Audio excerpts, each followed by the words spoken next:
Hello friends, welcome to today's Sunday Tea Time Livestream, live as always here from Robin Hood Country in Nottingham, England. Welcome, thank you for joining me today. As always, do come say hello in the chat, let me know who's out there today. We had one or two connection issues first thing. Hopefully that's working okay, hopefully you can hear me. If you can let me know, then that'd be great.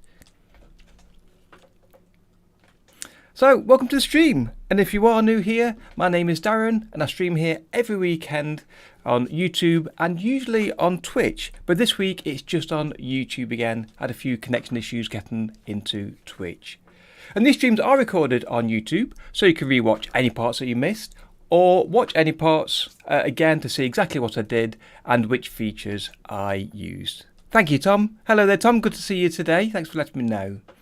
And these streams are a chance for me to work on any drawing or animation in OpenToonz or Tahoma 2D, and for you to watch along and ask any questions about what I'm doing or about the programs themselves. And today, as you've seen from the title and thumbnail, I'll be animating a head turn using a reference video that I shot myself as a guide. So to not miss each stream, do click that subscribe button and hit that bell to be notified of when I next stream. And keep an eye on my socials, my Twitter, Facebook and my Discord pages, where I share a link to the stream in plenty of time, so you can check what time I'll be streaming in your part of the world. Thanks for joining me today anyway, and welcome to today's stream. Let's see who's joined us today. I see Maria's here nice and early. Hello there, Maria. Welcome to the stream. Tom, as I said, welcome. Glad you could join us today. We've got the engineer. Welcome. Good to have you here, the engineer. I don't think I've seen you here before. Hopefully, if it's your first time, let me know where you heard about the stream. We've got a long name, Exposed. We'll stick with that. Hello there, Exposed. Welcome. Good to have you with us today. And we've got Daniel. Hello there. So some new faces, some new names joining us. Great to have you with us today, especially as I'm here an hour earlier than usual. Usually it's 3 p.m. UK time, but I'm here 2 o'clock today because I've got a party, family gathering to get to at about 4:30 today. So I wanted to make sure I completed the whole of the head turn, or at least enough to make it worthwhile for you to understand what I'm doing, and for me to get kind of most of the project completed if I can today before I leave. So how are we all doing today? And is anybody able to join in with me and do a head turn or some animation during the stream time? Always good for you to, if you can join in, to let me know what you're working on. And I've got my Discord server on my second screen to one side. So if you want to share any art or animation over on Discord, you can find the link to that down below. And I'll keep an eye on that and I'll share that during the stream so everybody else can see what you've been working on as well. Let me just organise all my windows, but I think we're just about there. I've also got some music in the background, so again, let me know if it's too loud or if you can't hear it. In fact, I think that was turned off there, so that should help a little bit with that. So as I say, today's stream, I want to do a bit of a head turn and use some reference video, but I've not talked about using video in OpenToonz, even though it's pretty straightforward. So I might actually edit down some of today's stream into a future video to share in a few weeks' time.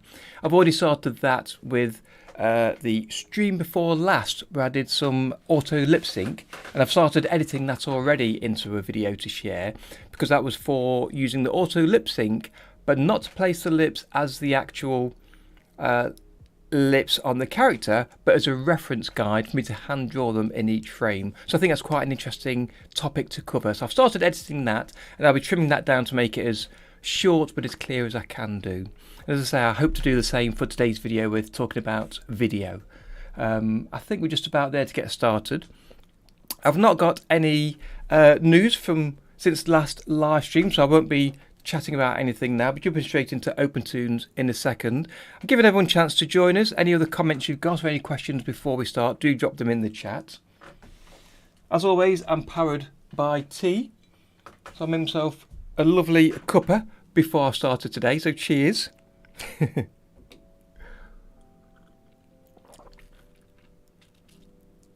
I'm expecting to have fewer people with us today, with me starting earlier than usual, but we'll see how it goes through today.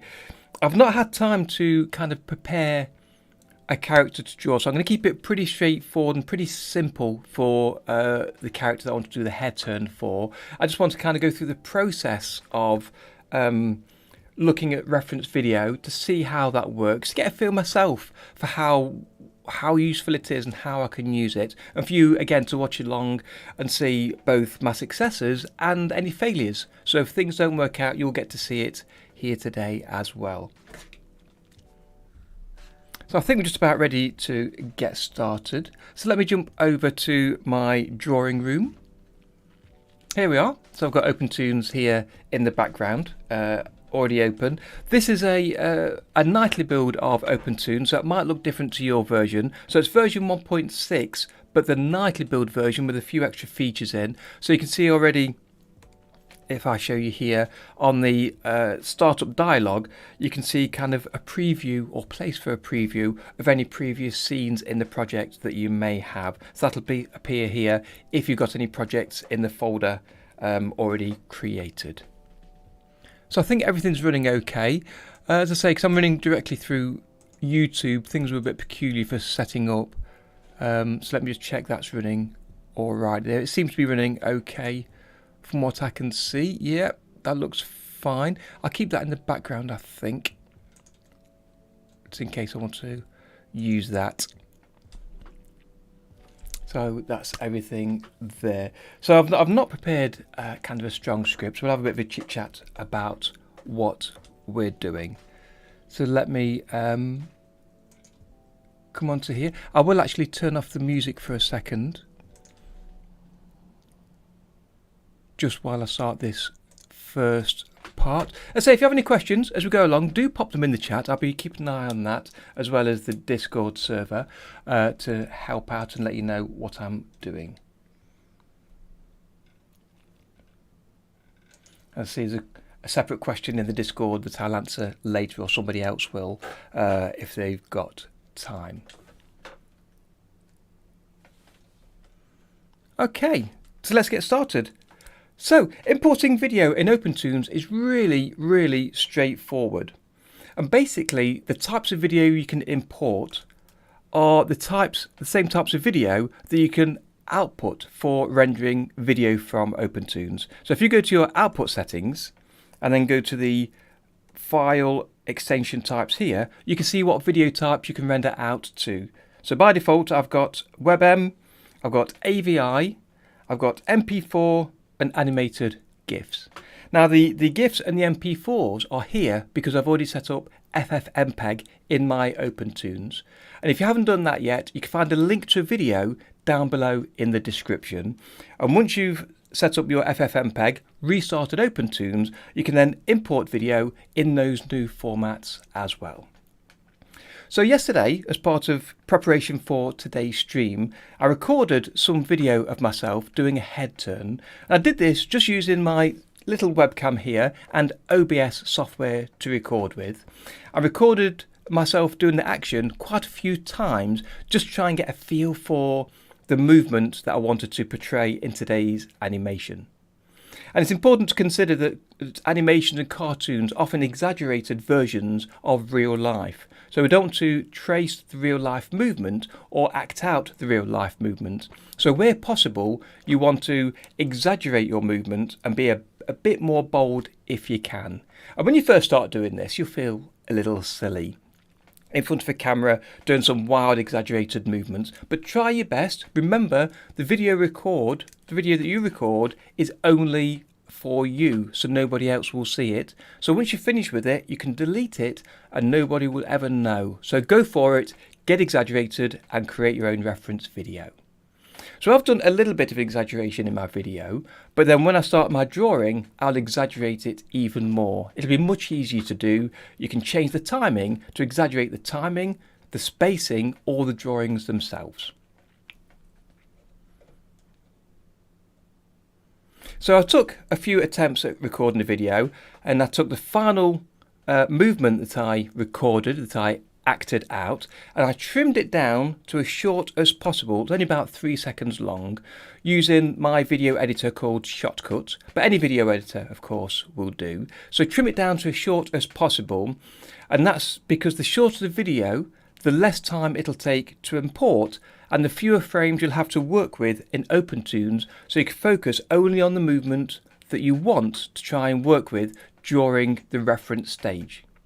So here's the video file. Let me show you that here. I've got it on my desktop. It's an MP4. So if I open that,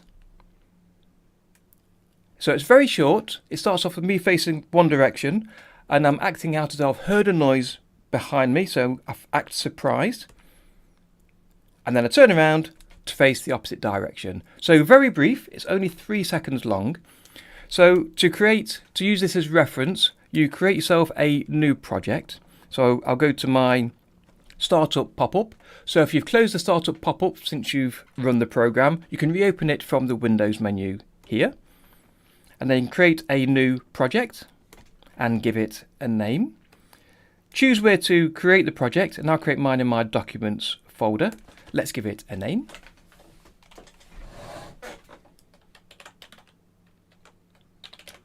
Head turn. Discard any changes from the previous project because I wasn't actually working with anything there. Now create a new scene in this project. Let's give that a name. I'll stick with the standard size of scene in here and hit create scene. Okay, so then to import your video file, it's as simple as you would expect it to be. So you simply find it on your desktop or in a folder, and then click and drag it into the program and drop it in. And then you get the option to import the video or to load the video. And you'll get this option whenever you import any external assets, whether it's audio, images or video. And the difference between the two is if you hit load, then this scene will reference this video file from its location. So for me, on my desktop. And that means if I later delete it from my desktop, I can't work with it and the scene won't be able to load it. So I almost always choose the import option, and that takes a copy of that video file and puts it into my project folder as it imports it. Now depending on the video file, it can take quite a while to import, so do be patient during the import process. For this short file, it's only 3 seconds long. It's imported pretty quickly. You can see the thumbnails of each drawing over here in the level strip, and you can see the frames already exposed on the timeline. So it's already available for you to work with during this session. But if you've got a longer video file, maybe 20 seconds, 30 seconds, a minute or longer, it can take quite a while to import. So my number one tip is don't touch OpenToonz while it's importing. Don't click it, don't try and re-drag it in, don't try and check if it's finished, if it's updated, provided you know that OpenToonz can accept the file type that you're importing. So for me, MP4s, I know it can accept. I know it will complete the project, will complete the import. I know it will complete the import in plenty of time. It just might be a little bit slower than I expect. So sit back, let it finish its work. When it's finished, you'll see the frames exposed on the timeline. So give that time. Now it's imported, the very first thing I'll do is I'll hit save all. So again, as I've mentioned a few times, that's Control S, save all from the file menu. Don't choose save scene or any of the other save options. It's save all, which saves the scene file, any drawings you've edited or added, and everything to do with the project. So now that's available, I've got the video file in here. I can go to the first frame and hit play. And you can see the video file moving here in OpenToonz. And depending on the quality of the video file, how many frames there are, how much other information you've got in the project, which at the minute should be just the video file, or how much resources you have in your computer and how many files you've got open and programs you've got open on your computer, it may play a little bit slower and not at full pace. For me, because it's a short clip, and I've not got a lot open on my computer, I can play it at regular speed and it keeps up to about 24 frames a second. So that looks okay to me. If you do want to see it playing at full speed, you can always use the preview options in the render menu. So I've now got my video file in the program. There's two ways to use this video reference that I'll show you today. The first way, let's zoom out a little bit, is to use this video file as reference to use as a guide for just looking at the video to see the timing of the video and the rough size and position and movement of the action in the video. So the way you do this is you use the animate tool, which is the top item here on the toolbar. I like to change to the all option of the options for the animate tool, which makes it easier just to do this kind of action. You can just choose to use position to move the video file, but you might want to use scale as well. So it's easier to use the all tool, because then I can click at the bottom left of the widget in the center of the screen here, drag it towards the center to make it smaller, and then click anywhere in the video file itself, and I can drag it to one side. So now I can use that as a reference to look at during the animation. So I can go through the frames here, and I can see exactly when certain parts of the animation happen and decide what to draw on the main viewer.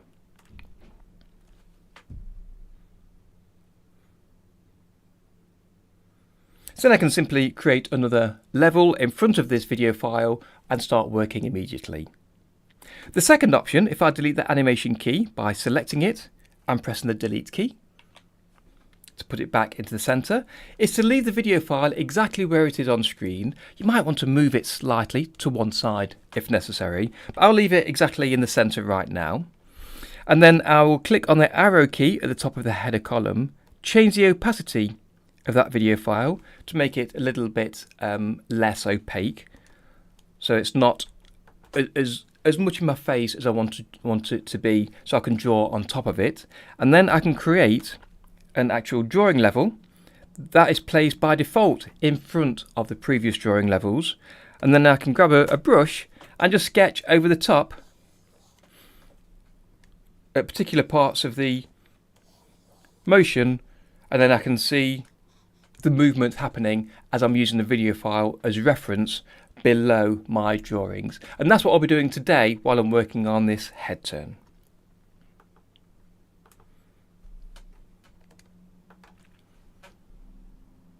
Hello there, Suhas. Good to see you today. Thank you for joining me today. Good to have you with us.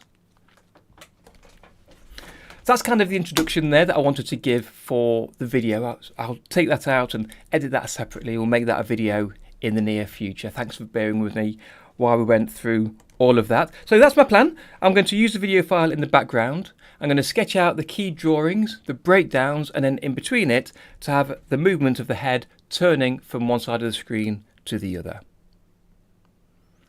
Potentially that's what you could do. You could delete the frames you're not interested in, Tom, and just have the frames available that you actually want to deal with. So you could pick the keys. You could pick the keys from the video file and say frame number 1 is good. Look for where I first hear the sound. There, frame number 11, and then I move down and then back up again. So there's a bit of anticipation before I move upwards. And then I stay there at the top for a number of frames, so I could delete all of those and then choose perhaps a middle frame and the end position. Yes, exactly that. Original Studio, hello there, welcome. Good to have you here. So my main thinking, Tom, is I'm going to leave all of the drawings in there so I can see the motion between the video. So I've not just got the keys of the video, I've got the whole video, and I've also got the timing that I created myself. But then, as I said at the beginning, you kind of want to find the animation extreme version of that and speed some parts up and slow them down, but I'll move my drawings once I've got my key drawings and then almost hide the video file because I don't need it. So for me, that's kind of the video file is the reference for the timing as well as the drawings. But there's many ways of doing this. So some ways in some situations are going to work differently for some people, so you might find it easier to delete them. So you can simply select some of the drawings, as I'm sure you know, and then hit the delete key to remove them from the screen. And then if you hold the control key down, I could choose to extend drawing number 1 for that period if I wanted to, and then you see the change for the next drawing. So there's a few ways you could choose to do it that might work better for you. So today I want to, as I say, get this head turn moving, start to get myself thinking about movement, and this is kind of part of the, again, my work towards the next 11-second club entry on to think about three-dimensionality, so moving around in 3 dimensions, because for the last 11-second club, if I go to this drawing here, I did a little bit of a head turn from time to time. So I had a character looking to the left, then I had them moving a slight bit to the right. I can't remember if I had a middle position, and then almost to the right, and then fully to the right. So these two were kind of copied but flipped, and so were these. I think I actually literally flipped them, so I didn't redraw them. So I had some kind of head turn, but it's kind of very quick and not really very three-dimensional. So I kind of want to think more three-dimensionally if I can. Yes, so duplicating the layer, that makes sense. So you've got the full video as well as picking off frames that you wanted to use. Yeah, I can see that. Yeah, deleting them isn't ideal because, as you say, you might want to use them later or refer back to them. For me, again, this is one of those things of I'm running through it. Let's figure out how it works for me and if there's a better way. But I quite like that idea because my thought is kind of having the sketch version of what you're talking about with the video. So where you pick off the frames from the video, I'll have a sketch at that position, so I'll have the sketched version, and then I can adjust the timing before I get to the in-between. So we'll see how we get on. I've not, as I say, I've not decided of a character to use, so I was just thinking of using kind of an egghead style character that I've talked about before, just to get something on the screen, because drawing a detailed character isn't really important or as important as the movement. Once you've sussed the movement and in your head you've understood how things move around, how body parts move around and sort of the pattern you want, including the arcs, I think that can be applied onto any drawing and any character. So I'm less bothered by the character today. So let's just delete this. Less bothered by the character than I am of actually getting the movement looking nice. Exactly, yes. I remember seeing that exactly. So yeah, so as I mentioned at the start, you could kind of do rotoscoping to copy over your character, and you could literally copy over the character. Let's make this larger. So I could have a character's head like this, you know, the nose on there, there's the mouth, and there's my 2 eyes. If I wanted to, I could rotoscope the character, you know, to get the movement, and that could be worthwhile to get a feel for the character's movement. So you might want to do that as a there we go. You might want to do that as a first step, and then possibly push that to one side as a reference, and then try again drawing by hand. There's so many ways to do this, and I kind of want to run through. There we go. Run through just the first idea in mind to get something moving here. Did you do the ears, Tom? I can't remember, to be honest. I love drawing ears on the sides of the head, just because I think the shape of an ear drawn is just a fun little shape to draw, but it also does give you a marker for the position of the sides of the head, so it kind of helps with that 3D rotation. Yeah. Vuk, you back? Vuk. Oh, I'm sorry for pronouncing it wrong. I know I am in some way. Mijatovic. Anyway, hello, welcome. Good to have you with us again today. Welcome back. So let me undo these big fat lines on here. So yeah, I wanted to create the basic movement to get a feel for the turn, and then also, as I say, extend or exaggerate parts of the movement and the shape to see how I can make that look better for an animation. Exactly, yes. Yeah, I don't want to rotoscope exactly, but that's kind of what I'm trying to do. I guess, really. Because as I say, you could place it to one side and then just draw it yourself. So that video here, and then just draw it over here. So I'm sort of almost 3/4 view with my eyes. Pop the ear on, and the shoulders are kind of at an angle as I'm looking over there. So I could do that if I wanted to, but I will be kind of like rotoscoping, I guess, really today. Because as I say, if you rotoscope, it kind of looks unnatural with the movement at times, depending what movement you're drawing. It's a peculiar thing, isn't it? Because it looks unnatural. It doesn't look like an animation because it looks too natural, because it looks more like the video. So you need to kind of, say, exaggerate over that. Have I got... So let's pop this music back on. A bit of background for us. Again, hopefully it's not too loud for you. And say, I'll be keeping an eye on my Discord, so if you want to share what you're working on, please do, and we'll take a look at that later on. So let me name the column. I do like naming these columns, so I can see exactly which column is which.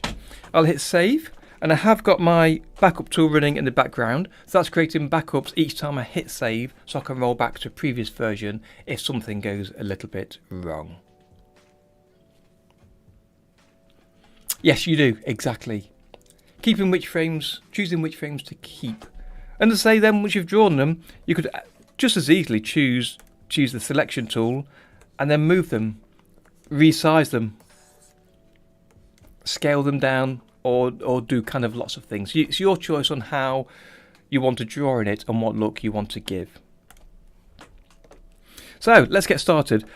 I think I'll use the pencil brush again.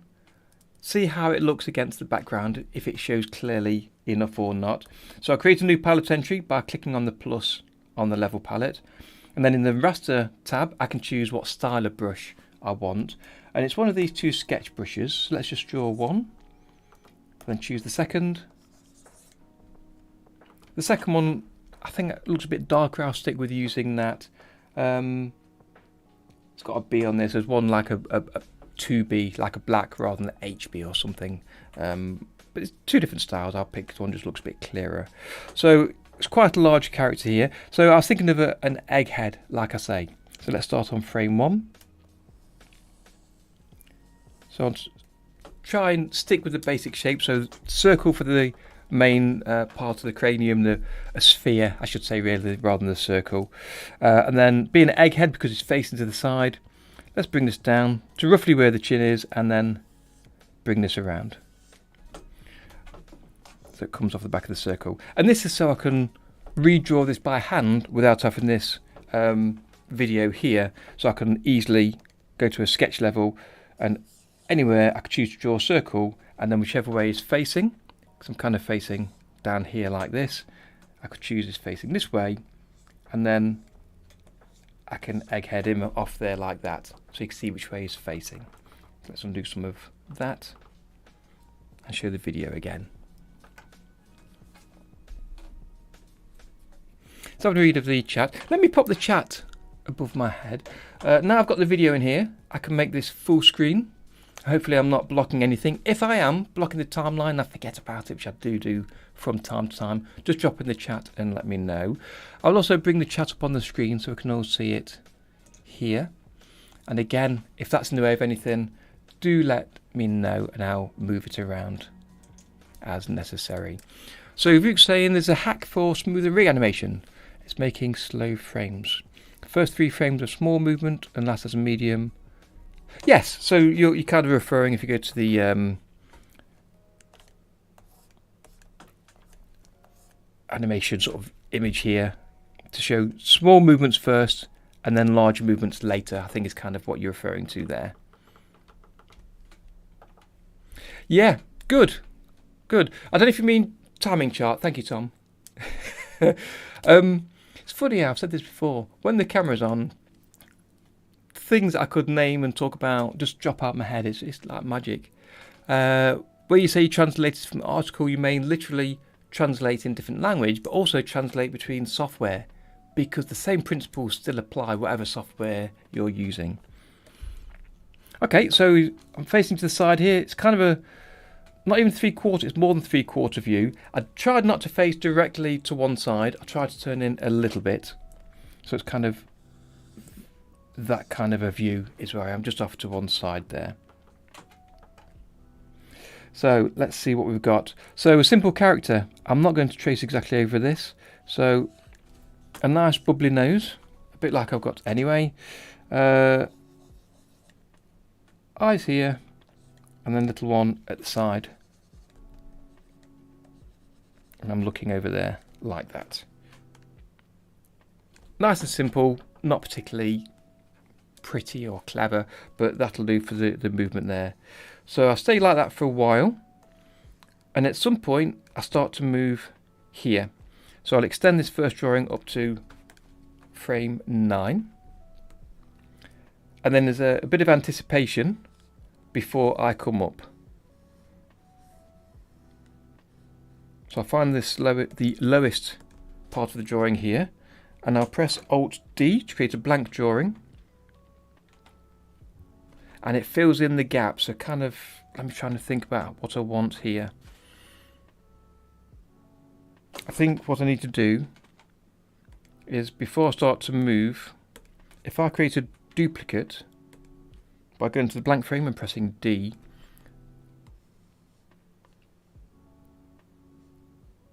there, and then Alt D, and now I can see the spacing between the moving down there. So again, this is something to figure out how the best way is to do this.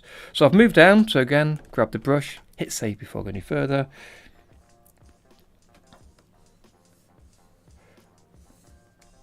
So what I can do, I can just start again and trace over it, and I could consider the exaggeration now or later. You've got a couple of choices here. So let's bring this down here, back out to there, and again, big old bubbly nose.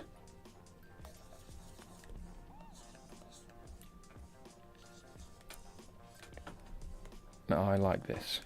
So let's hide the video and just flip between those two drawings using the less than and greater than keys, just to go between the drawings there.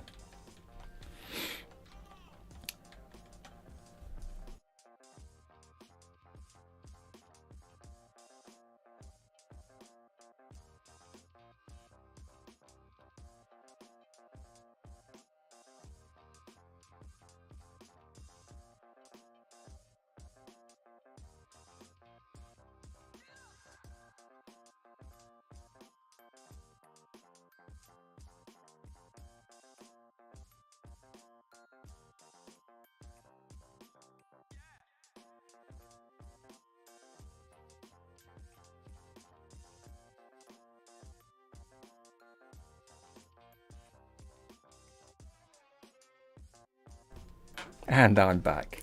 So I could choose to add the squash and stretch in now. I'm thinking about it. So kind of want the character to, you know, close their eyes and squash a little bit as they come down. I think I'll leave it for now and maybe add that on the second pass. Okay, so the character comes down and then they come up. Trying to find the peak. So I'll put it roughly there. Again, I can press Alt D, or I can just start drawing to create the drawing there. Absolutely, Vuk. I've thought about creating a rig myself at some point to try and demonstrate that. And I've kind of done that in small pieces in other videos and in other times.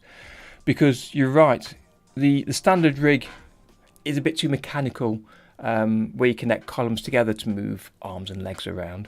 So having the plastic tool to be able to flex them a little bit would help. And as you say, hand-drawn elements, particularly for things like the hands or the head, because you want them to be speaking, so you certainly need the mouth movements, but also to give different expressions on the faces. So you want really a number of replaceable heads, ideally, and for them to move around looking realistic three-dimensionally as the head turns around. If you do work on a good rig that demonstrates some of these features, please do share it on the Discord server for people to take a look at, because it's a question that often comes up. People saying, can you do rigging in OpenToonz and what's the best way? So if you've got any, even small parts of your character to demonstrate these features with, that'd be really useful. And I can see there your text is right behind my head, so I'm going to make that lift it up a little bit more. There we go. Make it a bit easier for everyone to read there.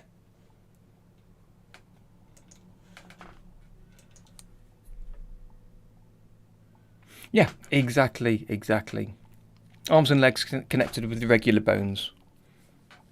But then use the plastic tool in between. Because it's useful, because if you've got, just for a small diversion, the head there and the body, and the arm here that's connected like this in one piece here, another piece here, when you start moving them around, the join can show a bit of a gap between one body part and the other. And if you've got the plastic tool on the body part, you can stretch part of that body to fill any gaps, so you don't notice the gap as the arm moves around, and it can look really nice when you do that.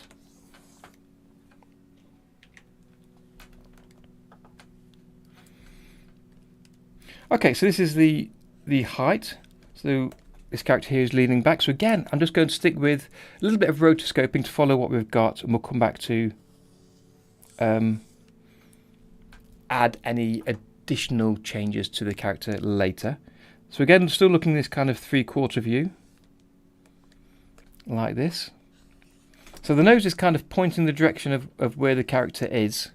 So it's pointing forwards, or they're looking down or looking up. It's kind of an extension of kind of the eyes almost of where the face is pointing. I'm not particularly flipping between drawings that well to keep the character the same size yet, so I should probably do that a little bit.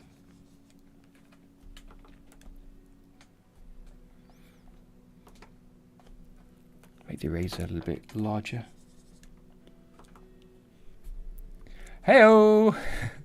Hello there, Raman. How are you doing today? So right, big eyes looking forward. And again, you can just about see the side of that eye peeking in there. So that's where I'm looking up. It's held for a while, and lots of kind of natural wobble of the body that's not really a change in the drawing.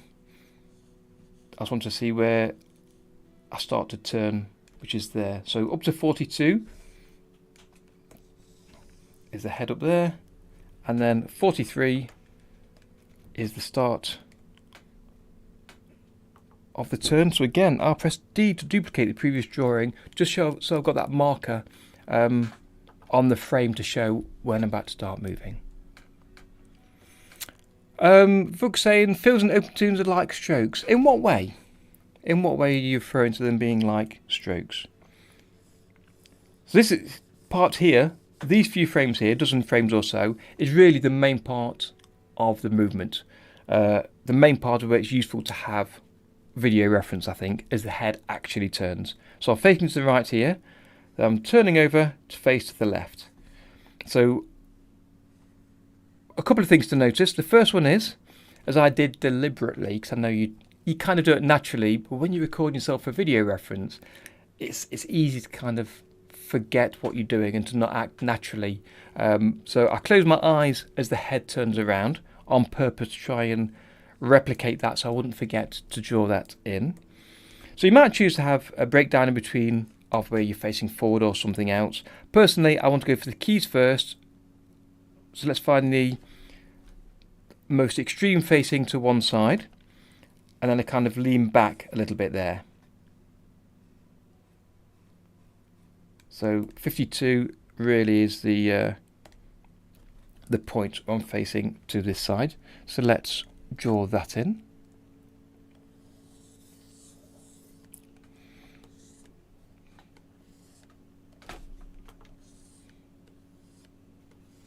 I don't want to be too neat on this. So big old nose pointing forward and coming off directly of the side of the face, not from the previous drawing. You can see I was kind of inside, the lines came over because it's like a 3/4 almost view. This view I'm facing exactly side on. So again, let me grab the greater than, less than keys just to refer to the size of the eyes.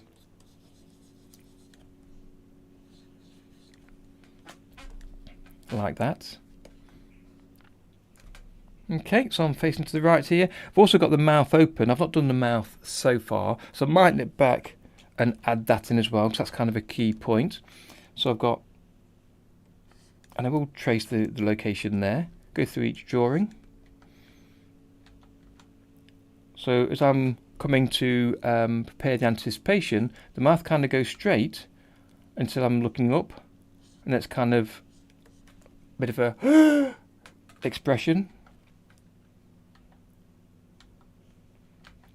And this one is kind of the same. So even though the video file you can see is a slight movement in my body when I'm going down, but I've kept the same drawing here. And when I turn around, it's more of a mouth open look. And then moving backwards to here. So let's draw this in.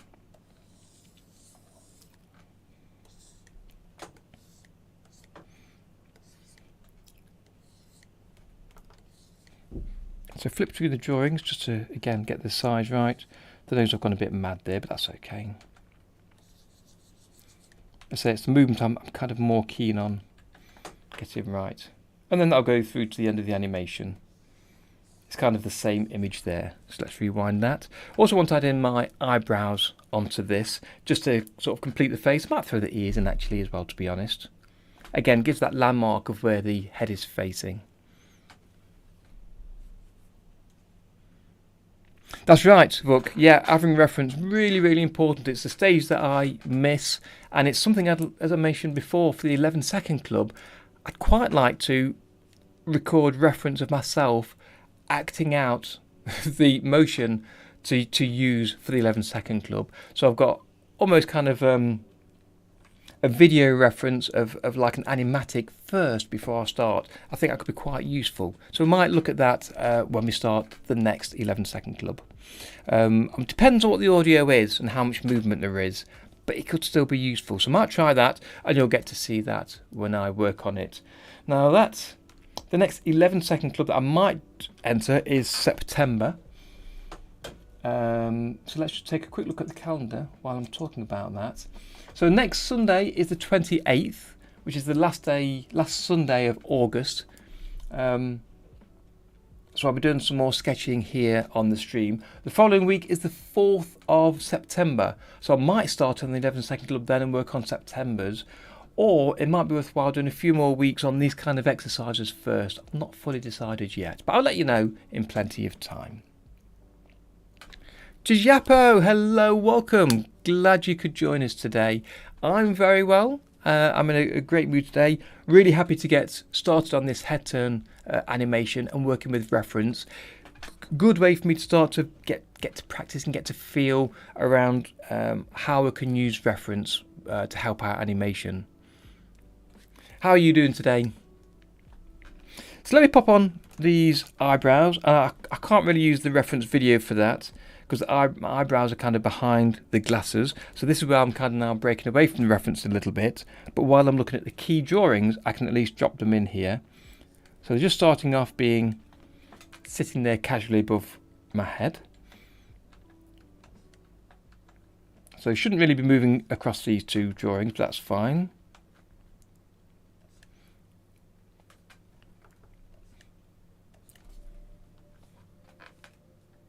Don't move much as I come down to anticipation, and really the kind of surprised sort of shape I want as the head comes up. The same for the next frame.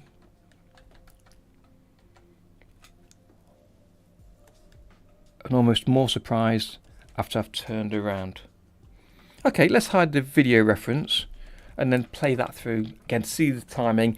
You haven't got the movement in between, but you kind of got the key stages. Great, glad you could join us today. Good to have you here. Are you doing any drawing or animation today?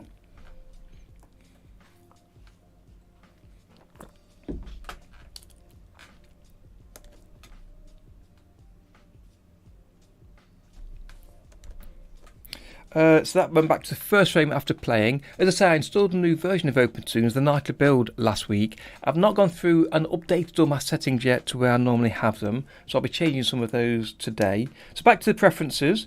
The thing I want to change right now is in visualization, I believe. No. Preview. Right, rewind after playback. So when it finishes playing, instead of sitting on the last frame, by default, it jumps back to frame 1. I don't like that. I like it to sit at the end, so I can see the animation play once, and it stays on the last frame there. Open flipbook after rendering. I don't want that. I want to hit render and have the screen exactly where it was. Because when I've rendered, I don't want to play it in OpenToonz. It's a file on disk. I've rendered on disk to use it elsewhere. If you want to preview, I'll choose preview. Okay, so let's play that through again. So the time is going to feel peculiar because of not having the in-betweens going through there. I'm kind of just looking at the character and how they look. So for me, that's the keys done. So what I'm going to do is I'll go to my backup tool and I'm going to name this backup keys. Make a copy before I go to the next stage.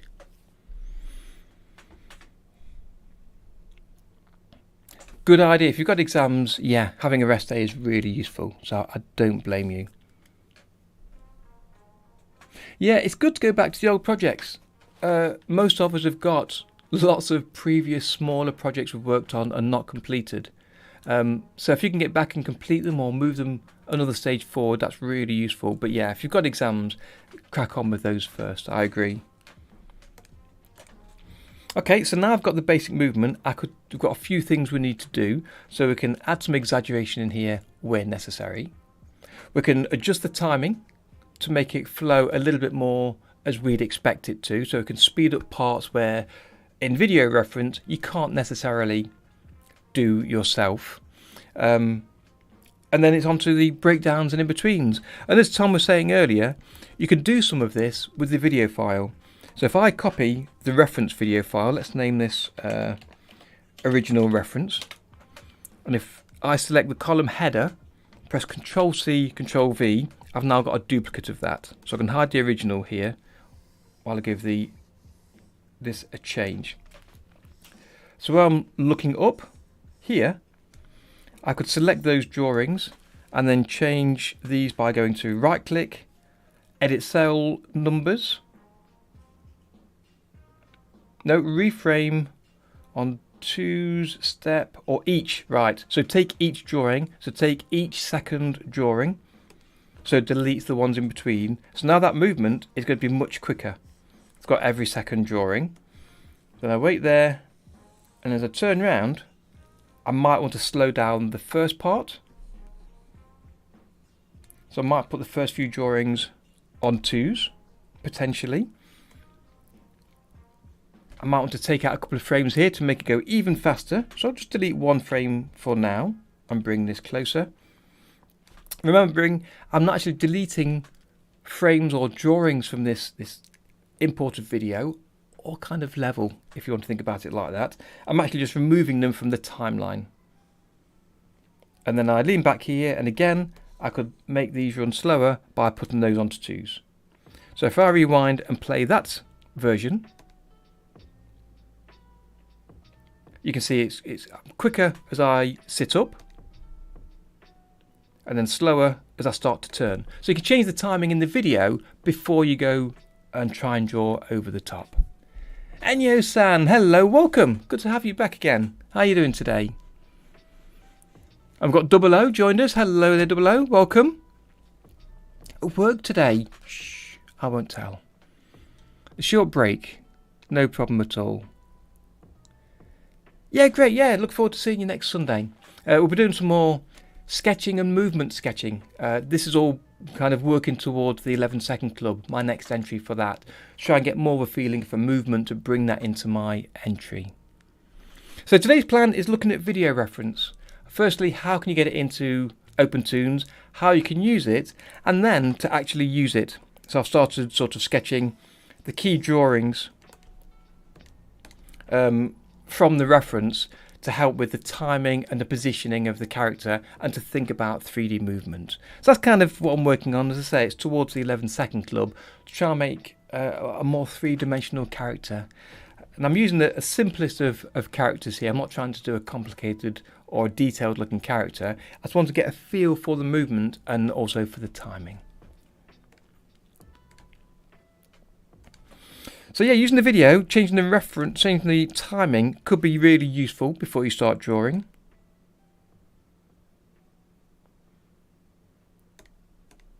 Let me hit loop play on that for a second.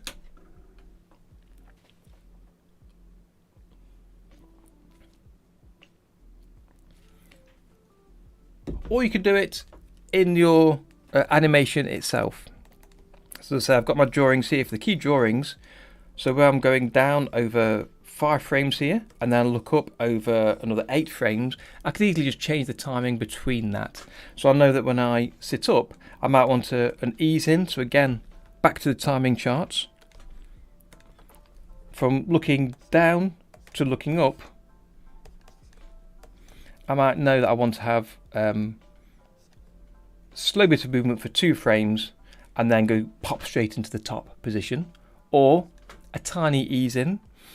Really, I kind of want an overshoot though, and then to come back down afterwards.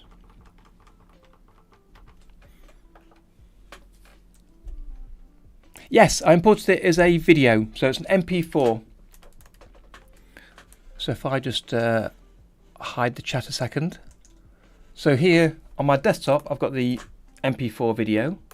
So I recorded this yesterday on my webcam, and it's one of those things where you kind of, I'm sure you know yourself, you've got to ignore the embarrassment of seeing yourself on camera doing something a bit silly. So I recorded this and I trimmed it down to just a 3-second clip of just the sort of the important frames that I wanted to give the basic movement, and then drag and drop that in as an MP4, and then it created the video here as separate frames on my timeline, which I'm now using to try and find the key drawings to get the position and the timing from that. How do you think the frames for the video and project? I didn't in any way at all. I just recorded it in OBS. I can't even remember, to be honest, if that's set up to record as 24 frames a second or 30. The timing of that wasn't too important, because if I play the video through, it can keep up playing roughly 24 frames a second, and you can see the timing here as I'm moving around, and that looks reasonable. It doesn't need to be accurate. I'm only using it as reference. So if you was drawing over the top of a video, which I'd like to do at some point, I think that'd be a fun project to do, to draw effects onto a character or draw a face onto an inanimate object. That'd be really fun to do. Then the timing of that could be more important, particularly if they're speaking or if there's music in the background, so the video can't adjust its timing. But for reference, it kind of doesn't matter to be super accurate at this stage. Okay, so I've got the first drawing held here for 10 frames. You can change the timing, obviously, willy-nilly. Question from Exposed. Is there a way to delete 3/4 of the frames to go from 24 to 6? Yes, there is. If you want it to be 4 times quicker, of course, if you go to, I guess it depends if you're changing your frame rate of your video file. Let me just bring that chat back so everyone can see the chat on here. There we go. Yes, so if I show my original video file here, which is on 24 frames a second, I mean, because of the timing, and it's kind of a fast-paced movement, if you go down from 24 to 6 frames a second, you're going to lose a lot of frames. You might not find that you hit the keys that you expect to hit, because the key may have been one of the frames that's been deleted. But if you do want to do that, you can select all the frames. Let me actually duplicate that. And they all say original, which is annoying. So I'm going to just rename these 1 and 2. Okay, so on this column here, where I've got all the frames still in here, if you click on the header bar to select all of the frames, right click, and you can choose each to take each second drawing, each third drawing, or each fourth drawing. Or in edit cell numbers, there's a time stretch option which is kind of badly named because it's for stretching and shrinking your video. So imagine you've just got 24 frames of video and you want to stretch it out to last for, instead of 24 frames, to 48. So you want to double it up. So you go to time stretch to stretch out the time, and it'll show each frame for 2 frames. And you could do that by choosing 2s instead of 1s. That's great. But what if you want to go to 36 frames instead of 24? You want to go alternately to go from 1s to 2s to 1s to 2s to have it evenly spaced out. Well, time stretch option does that for you. So you can pick how many frames you want, and it'll choose which frames to take out or which frames to duplicate up to show for longer. So I've got 75 frames here. If I want to bring it down to be shorter, I can simply type 25 and hit, again, badly named button, stretch, but it'll change from 75 frames to 25. And it's taken out, as you can see, if you've got this large enough on this column here, the 2 drawings in between each one, so you've got a third of the drawings. So we've got drawing number 1, or image 1, then 4, 7, 10, 13, 16. So it's worked out which frames to take out to go exactly up to frame 25. So if I now play that back, it goes 3 times as fast. And now you can bring down the frame rate if you want to, and I can't calculate this, is this 8 frames a second? Yeah, 8 frames a second. So you've got the same overall timing, but fewer frames in there. So yeah, so that's a few ways you can change the frames that's shown.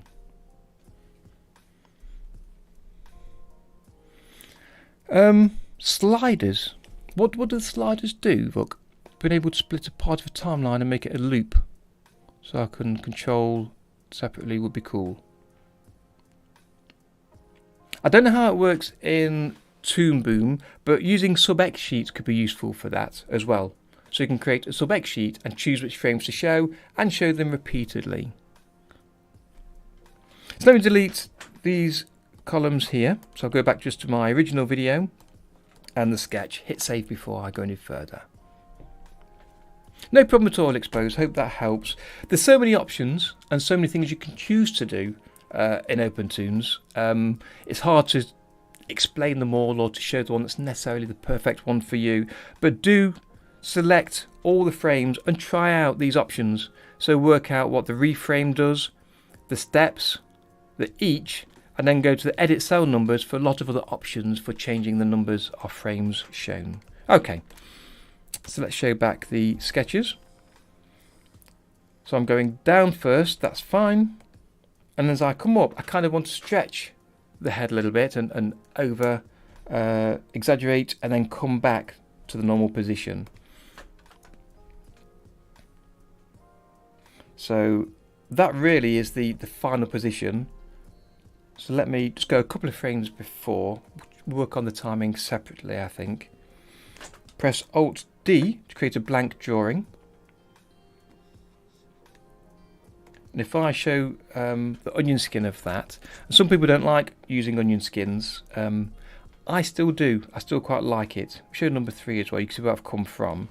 But you have to be careful to not just trace lines, but to really kind of move around your character, again in 3D space, which is why I want to go through these exercises and practice. We all need the practice.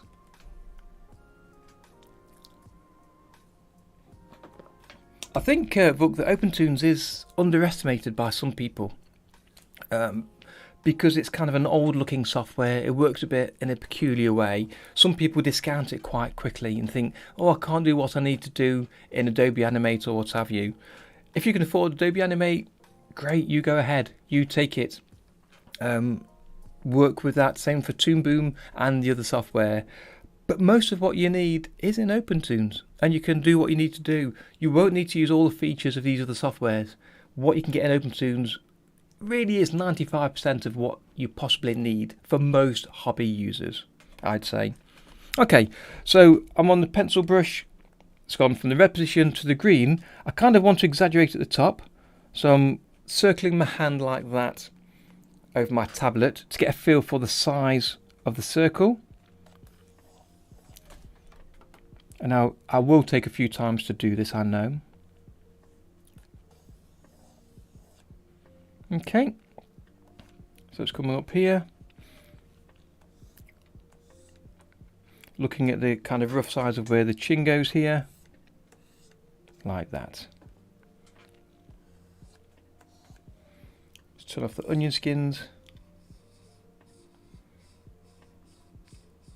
That's kind of the two drawings I've got there. And I'm going to now try flipping between the two to add this in the right place. I've not made that quite as wide as it should be, so I will use the tools. Let's grab the selection tool. Just click a tiny bit to make it a little bit wider. The chin, I've not made it long enough. So again, let's try with the flipping option. Exactly, free and open source. For most people, the open source doesn't really make much of a difference, but certainly being free, that makes a huge difference for people that are just hobby animators. They don't want to pay for professional software. They're not trying to get a job in the industry. So you don't need to use necessarily what other people use. Using any software that allows you to animate really is the important part. Robert, hello, welcome.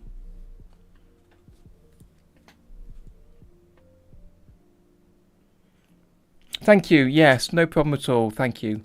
If you do want to ask any questions, Robert, feel free to do so, and I'll try and explain the best way I can, or re-explain. If I've said something it doesn't quite make sense, do feel free to come and let us know, and I will try and be a little bit clearer if I can.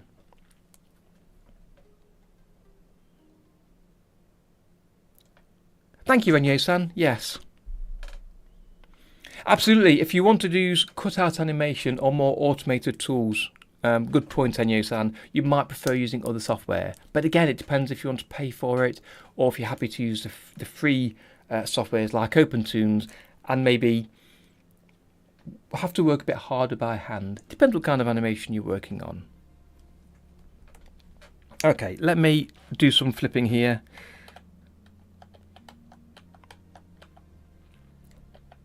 Right.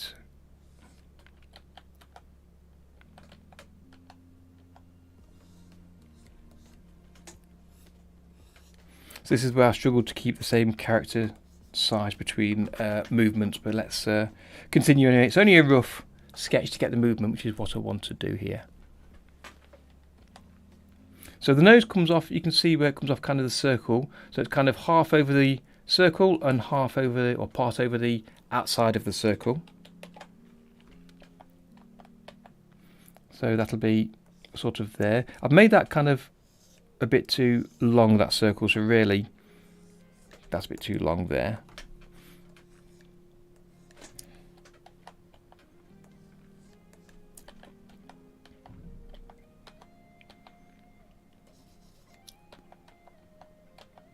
Okay, so that's fine for the eye.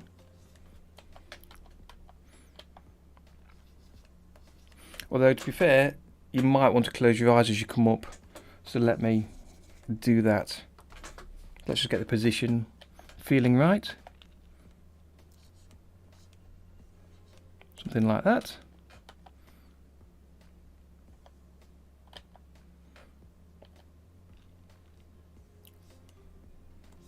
With surprised eyebrows there.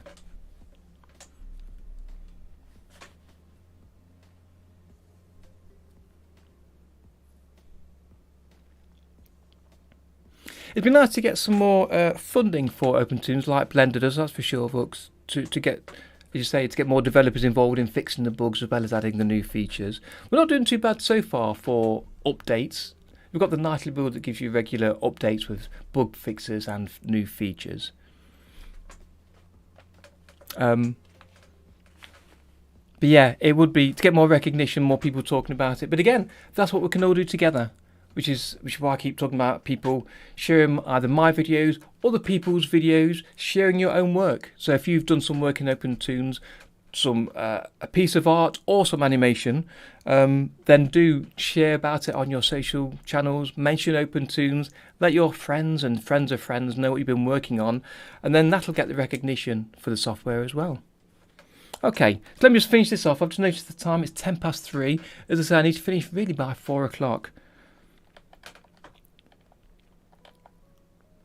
So I kind of want to get this last few pieces finished here. I'm going to take a break shortly, stretch my legs before I finish off the last piece here.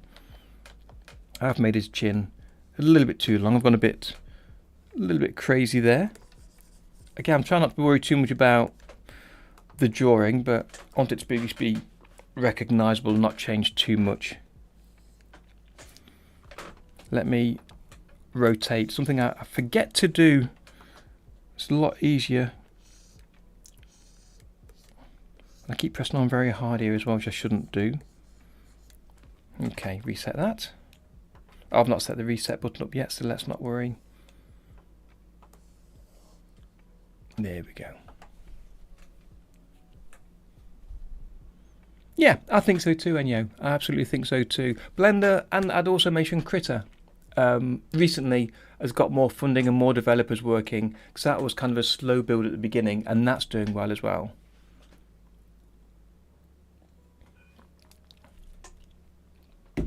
You wish that OpenToonz could export for games. It can, because usually for games you often want either images like PNGs or a sprite sheet, and you can render in both those two formats if you look into it. So if you go to the output settings, you've got PNG in here and a sprite sheet option for exactly that, for going into games. So you can use it for games if you want to.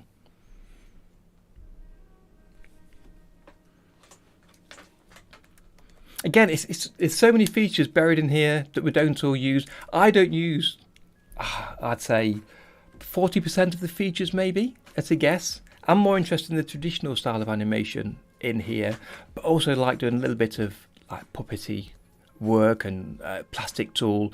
But for scanning drawings, I don't do any of that. For cleaning up drawings you've scanned, I don't do any of that. Merging of levels, so you can draw on separate levels and then merge them together, I don't do that. So yeah, plenty of the automation I don't work on, but I do try and share as much as I do work on to let you know the things I find out about the software. Oh yeah, please do let your friends know. They might need to work hard to figure out how to use it, but as I say to people, don't wait for a video from me or anybody else. Jump into the online manual. You'll see some details there about how to use sprite sheets and other things in there. Okay, so a bit of an overshoot and then back to there to settle. And then there's a turning there going around. So let me just throw it in between here for a breakdown.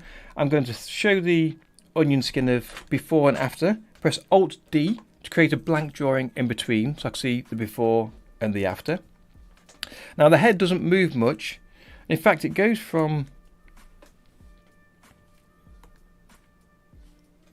the opposite side of the screen to what you might expect. So the red here, it goes from the left to the right. If you turn around, you might expect that you're facing here and you turn around and your head comes there.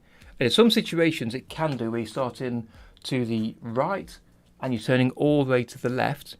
But because of the way I was kind of positioned and had the camera set up, I kind of faced one way and I turned back on myself and went the opposite way in this particular movement. So we need to consider that. So in this drawing, let me add this breakdown. I'm going to take a quick break and then we'll finish off quickly this drawing before we finish today. Okay, let's draw the circle in between these two, if I can.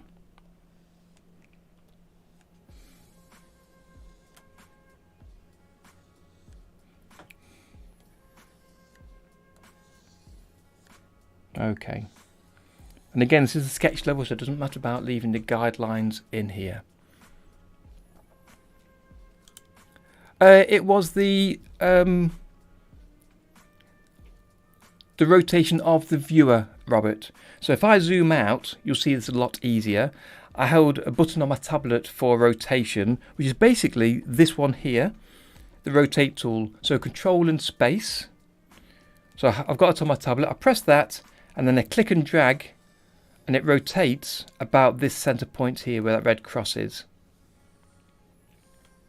So when you zoomed out, you can see exactly what you're doing there. So it doesn't affect the camera for the final animation, it's just while I'm drawing. And then you can set up a keyboard shortcut to reset the view, to reset either the rotation only, the zoom, position, or all of them with Alt 0. But hit reset rotation and it goes back to level again. Really useful to do, especially as you're drawing either straight lines or slightly curved, because your arm naturally, if I bring that up, you can see it moves around your elbow in one direction, so it's difficult going the opposite direction. So if you rotate the viewer, you can then use your natural arc of your arm to draw that line in.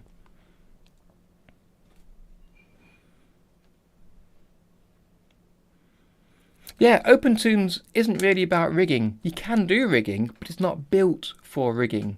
I suspect in the future, I'm talking 2, 3, 4, 5 years, in the future you may get extra rigging features. You can do some rigging in here, and if you want to do some rigging and you don't know how, I've got some setup videos for that in my channel. So there's a cutout rigging playlist you can see on my channel if you want to take a look at that. But it's mainly built around traditional style animation, so it's not really what it's there for, the rigging. Okay, so I'm drawing the head circle here between the two, but I also want to add some an arc, so a dipping of the head, which I couldn't really do myself. This is again where you use the reference video as a guide, but then you add the animation style to it. Great, okay Robert, you do that. So let's grab the bottom of the chin. So I'm looking at the two chins here, where they are, and kind of trying to put mine in between. So I'm turning, so this is facing the front here. So the nose is in the exact center.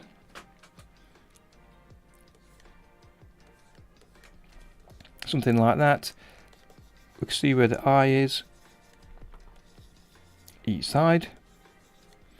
It's kind of looking to the right, sorry, to the left, because it's moving to the left here. And it's unfortunate that eyes are kind of sitting on the opposite eye, so you won't quite get the same look of the movement from these few drawings, but you'll get an idea. And then the mouth is kind of, it's open at the end and it's closed at the start. I kind of want it to open towards the end and not here. So right at the minute, I just want the mouth kind of being, looking like that. Okay, so if I turn off the onion skin, you can see the before drawing, the middle, and the after. But I also want the drawings, as I said, to dip in the middle to create an arc. So I'm going to, now I've drawn that over the top, so I've got the scaling correct. I can select it with the selection tool and just move it down. If I turn that off, and the head comes down that little bob over there. So let's rewind and play that through.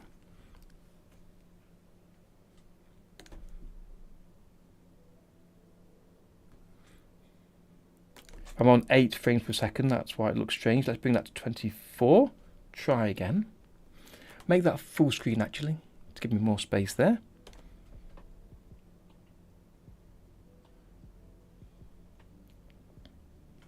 And again. Okay, so I'm going to change the timing, because I've kind of finished with the reference now. Let's go back to the very beginning. So where he ducks down, he stays down for a long time, whereas really that is the anticipation for coming up, so it should be much quicker. So I'm just going to reduce that by a couple of frames. There we go. So let's just play on that. And he turns around a little bit. Okay, that's fine. That'll do for now. I'm going to hit save on that. Go to my backup tool. And now that for me is the breakdown stage. So I'll make a copy of that. What do you mean by box deformed? It depends exactly what you mean, because the answer is yes, but also no. So it doesn't have the liquefy style feature that Critter has. But if you use the selection tool, that's the arrow tool at the top left here, you can deform, sort of draw a box around it and deform the width and height. So I'll do that and then press undo. So you can change the height there, undo.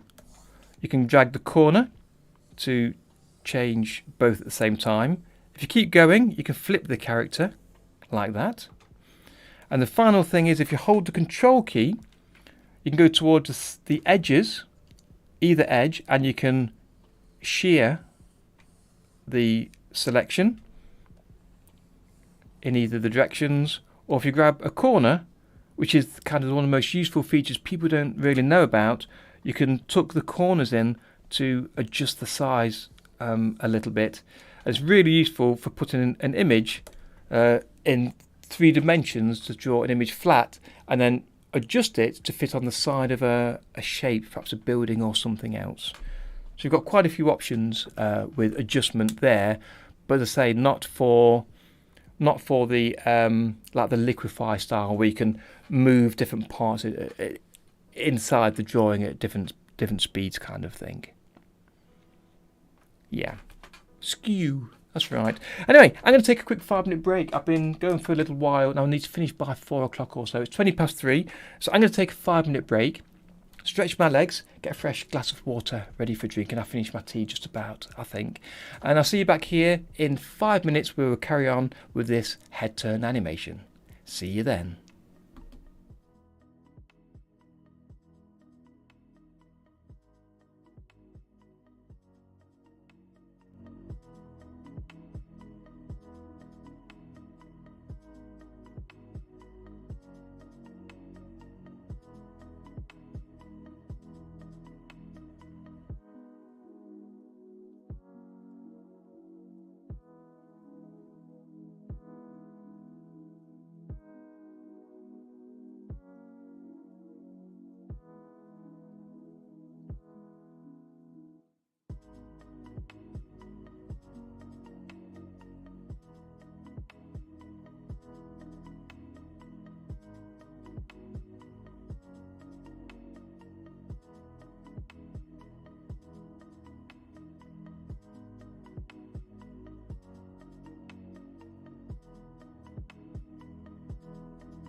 Hello there, welcome back. How's that doing now? Thanks for the warning, Tom. I didn't realise again I was muted.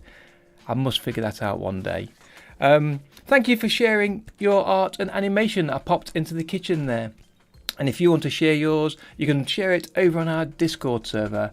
And next week, it might be your art that we see in the kitchen. Hopefully the sound's coming through okay now. Thank you for that. Just been looking through the chat here. I want to say, yes, there are scripting options, but the scripting is a very limited form, and it's there really for setting up your OpenToonz scenes, so you can create new columns, new levels, creating new blank drawings exposed on certain frame numbers in the timeline, that kind of thing.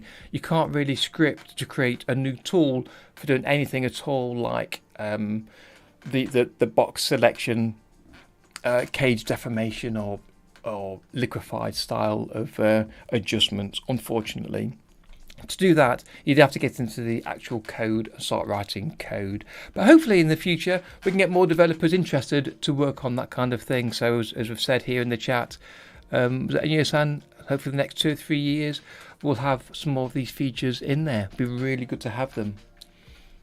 I see there's been a bit of chat in the Discord server. I'm not keeping up with that. Tom's taking care of things there. Thank you, Tom, as always. Really appreciate that. Okay, so what have we got here? So I've got another half hour or so to finish off today's stream. I like to have a little bit more movement in this. Let me play through what we've got so far.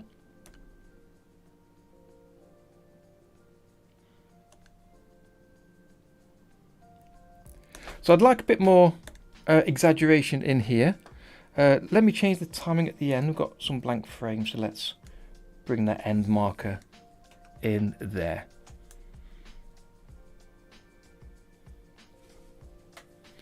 Trying to make a Doc Ock rig for OpenToonz using mixed bones. Great, love to see that. If you can create the rig and add a little bit of movement, do share it over in the Discord. Love to see how that comes out. Robert's asking, doesn't the animation and shear tool do this?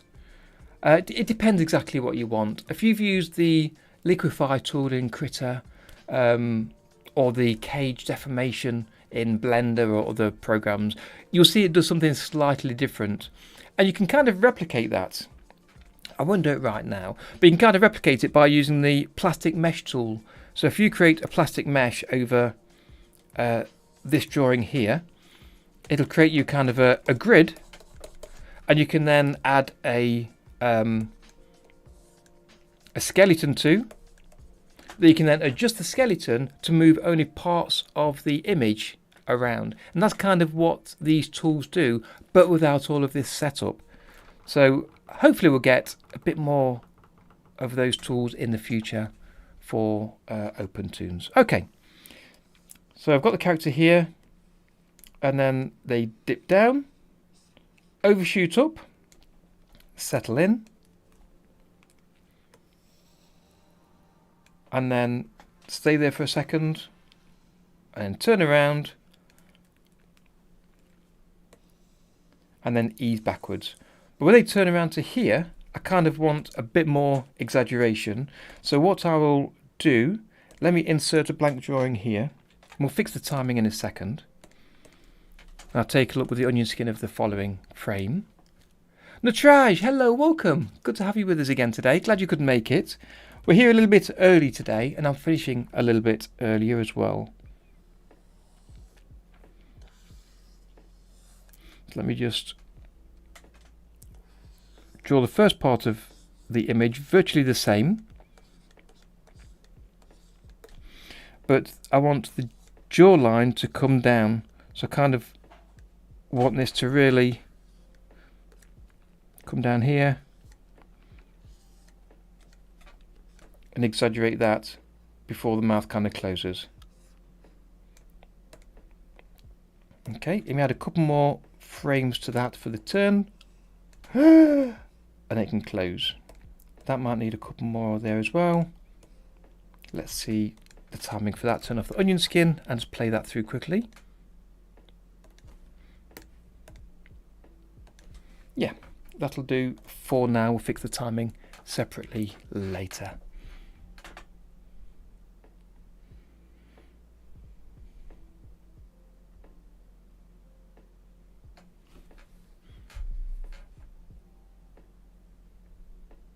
Okay, anything in particular, Vuk, you want me to look into for that?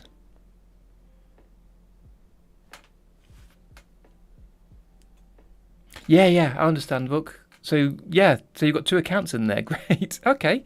Well, glad you're still here anyway. So that's the keys and the breakdowns done. Let me grab the slider underneath the viewer here. Just step through and ease him back. Okay, so I just want to put a few in-betweens in to get the movement, to get the movement going a little bit smoother. So if I use, again, the greater than, less than keys to jump between drawings. So the first 2 are basically the same. Then the character comes down. So I want to come down quite quickly because it's kind of a reaction of an ease into the up position. So again, let's play the video and watch that. So it's that movement there. So I kind of want the ease in and out. So again, let's do a quick timing chart, show the kind of thing in my mind. So I'm starting here and I'm moving down. So I kind of want to go quickly. So there's an ease out from the first one and then there's ease in to the last one. So it's coming down. There we go. And then to come back up, it's a similar sort of thing. So it's easing out of that. So it's kind of a smooth down and then back up into the top ones. It's kind of a reverse sort of movement going down and then back up again.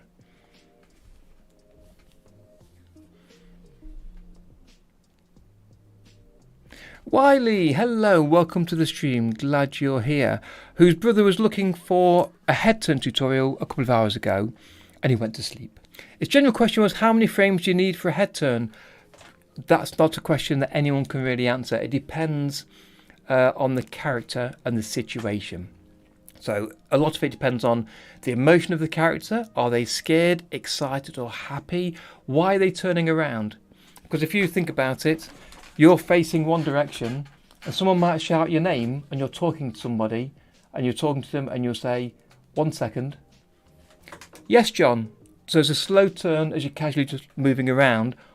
But if you're facing this way and you hear an explosion or something behind you, a monster, someone shooting or something to get your attention, you'll turn around much, much quicker.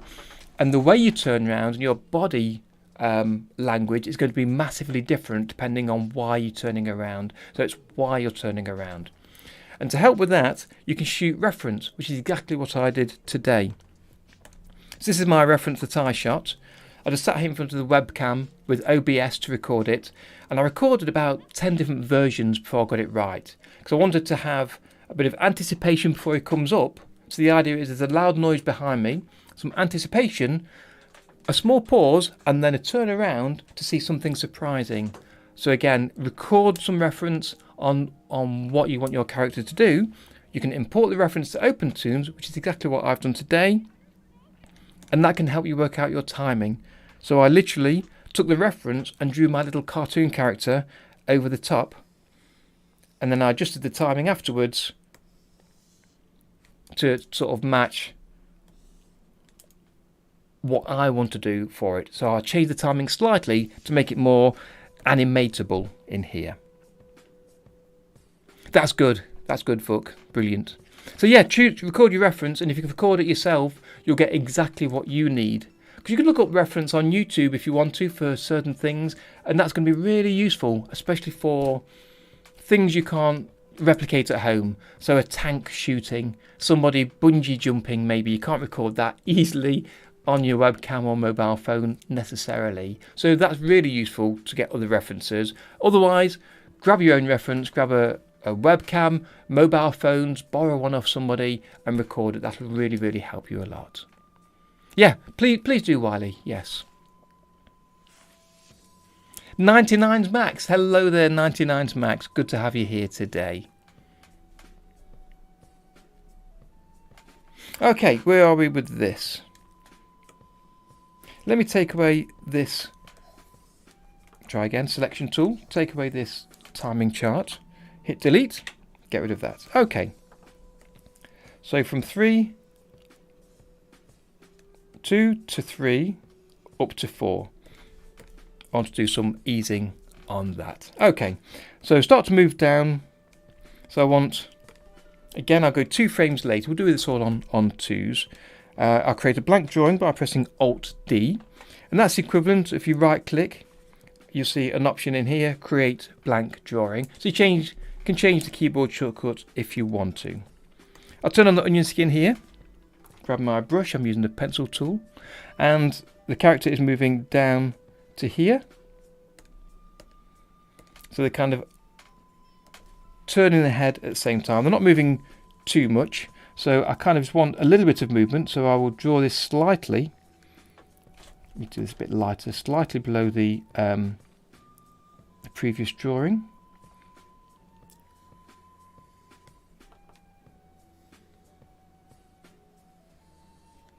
Something like that. The nose moving down here. And you might have the nose perhaps sitting in the same position, so it's a little bit wobbly as you move down perhaps. So you might choose to do that.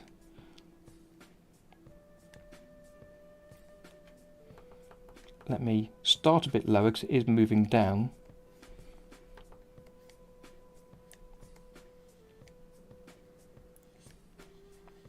The eyes are coming down a bit, so again, just a little bit lower so you can see some movement happening here.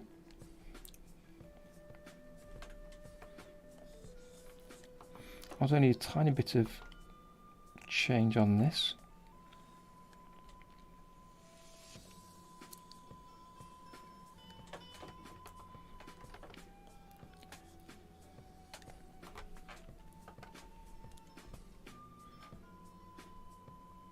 Yeah, that's useful hook, yeah. Eyebrows coming down a bit. Eye coming down a bit. And the chin coming around a little bit here. And again, let's grab the rotation tool to move this around a little bit. So I've got the circle coming down here. And then like that. And then reset view of the rotation. Remembering that this is only a sketch, so it doesn't need to be super accurate. Turn off the onion skin. So just a light bit of movement coming down there. Let's bring the mouth down a little bit as well. And let the nose sort of move a little bit behind while everything else comes down.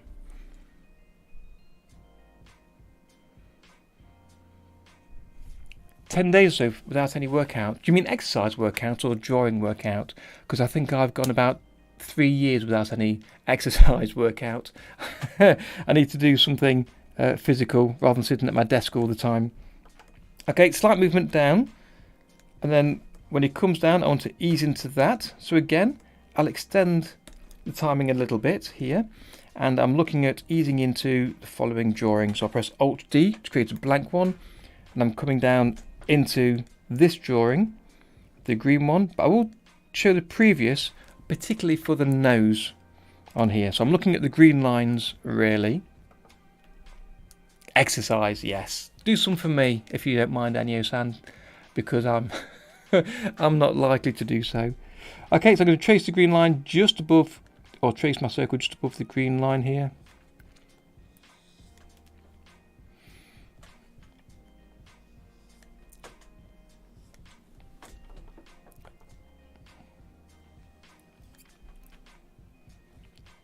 So it's coming down towards it. So again, looking down here.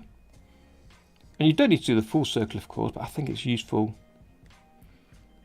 to do so. Okay, so we come in here for the chin.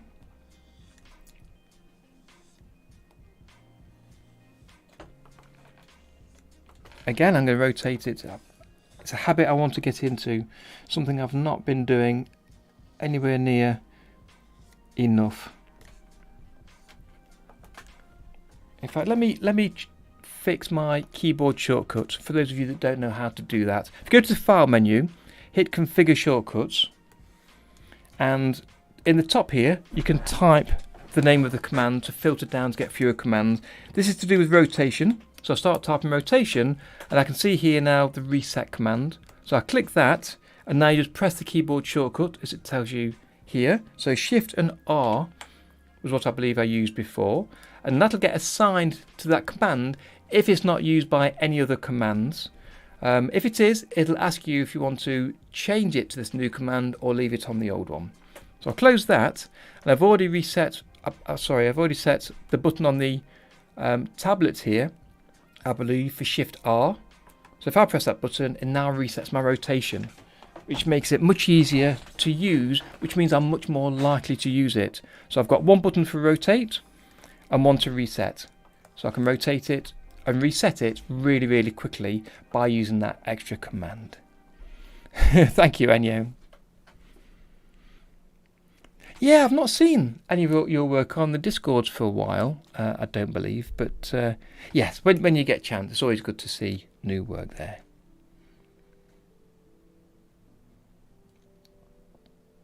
Yeah, if you are good on paper rather than computer, you can always scan the drawings in to your computer, either using a scanner or a webcam sitting overhead your tabletop, if you can keep the drawings in the same position and scan them in that way. Yeah, it's good fun, isn't it? It's a good hobby to get into. Let me use the greater than, less than keys just to check on my drawing there. That's good. So the mouth changes to a more straight mouth. Let me grab the brush here, and it's moving down, so let's pop that into straight mouth. The nose is moved down a little bit, so it starts here and ends here, but I kind of want it to be delayed, so I'm going to, instead of drawing it up to where the green line is, I'm going to draw it near to the previous red, a little bit like that. So the nose kind of is delayed when it moves down. Good, that's good to hear, Wiley. A lot of people say they find OpenToonz difficult to use at first, but for me, because it's so close to traditional style of animation that I've seen in videos and on TV people doing for a long time, it just feels more natural to me. So it is my favourite using OpenToonz. I do like how it's presented. Okay, let's draw the eyes in here. The eyebrows on them near to the following because they're moving down. Not quite got the eye right there. There we go. I can do that.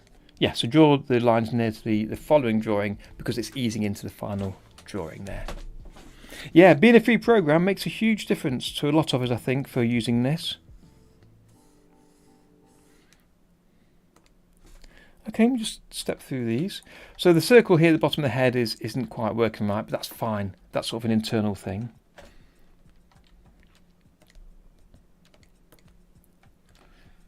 Okay. So the eye pupil is coming down here.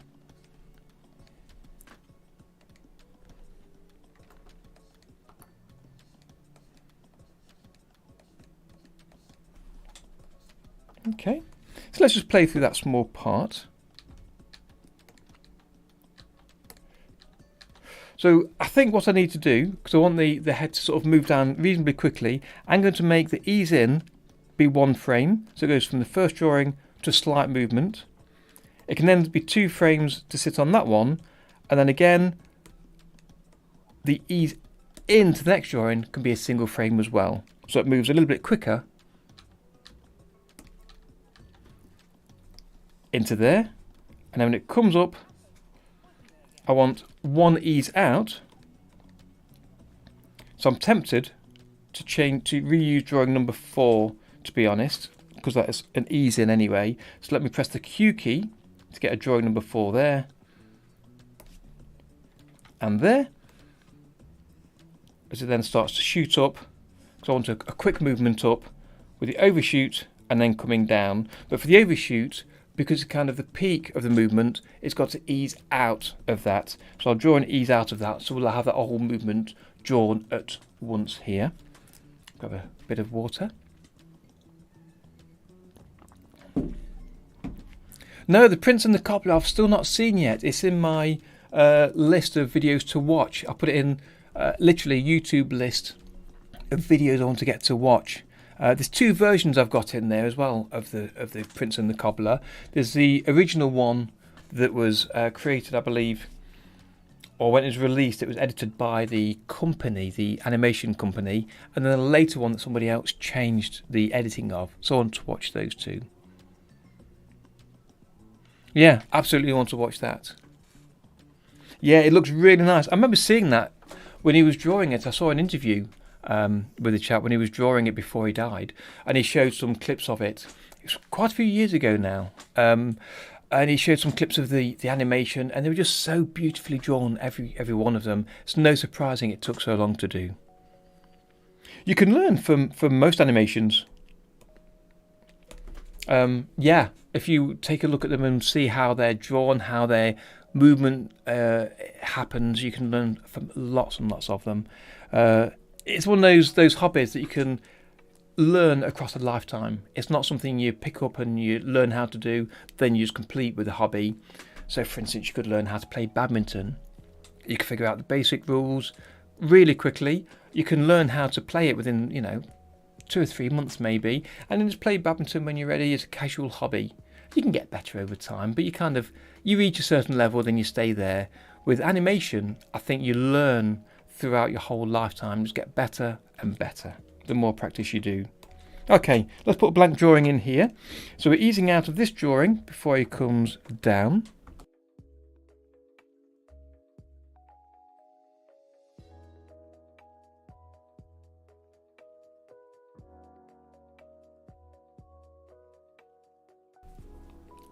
Okay, so again grabbing the brush, and he's coming down again. So it's moving to here, so it's quite a long way down.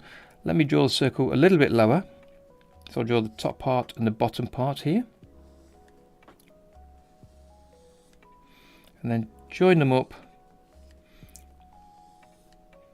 I've not really had enough time today to warm up drawing circles or warm up with drawing, so I'm a bit messy with what I'm doing today, so I might tidy this up during the week. So again, this chin's coming down, so let's bring that down a little bit. And just join this up here, that's fine. The nose is coming down, but again, I will draw it, the tip of the nose at the same position, as though it's stuck in the same place, and it will sort of twang down as he moves. Something like that for this one here. So his eye's closed, so I'll keep the eye closed. Eyebrows coming down, mouth coming down too, and that's it. So there's only a small change. Let's turn off the onion skin and flip between those two. So a small change here. Let me erase that extra line in there. Like that. So let me change the play marker so I can see this a bit better. So right click, choose that stop marker after the movement. Right click, set start marker before the movement. Rewind, let's hit play.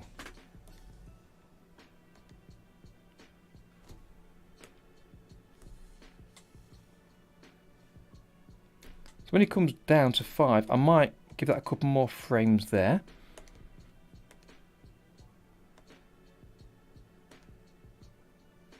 Okay, that's not too bad. I might need to adjust the timing some more. Again, now I've got the reference video giving me the positions and the rough timing, I can now change the timing to fit better the animation style and the thoughts of the character that I want to do in here. So when he comes up, so it's come, thinking about this, he's come down, his nose is sort of bouncing down a little bit. I'm going to erase his nose there. And I want it to be still kind of sticking up there. And then when he comes up, I want his nose to do the opposite.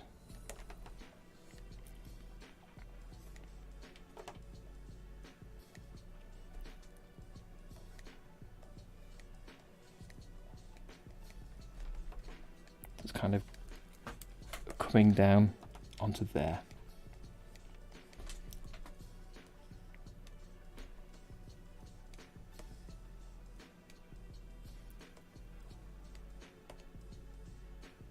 Yeah, and then flipping down before he comes down. Let's see that. If I move that handle over here, I can hit loop play. So there's a bit more movement in there of his nose, and the timing works a bit better, I think, on that. It sort of seems to go to the top there. Might need another frame at the top. That's not too bad for now.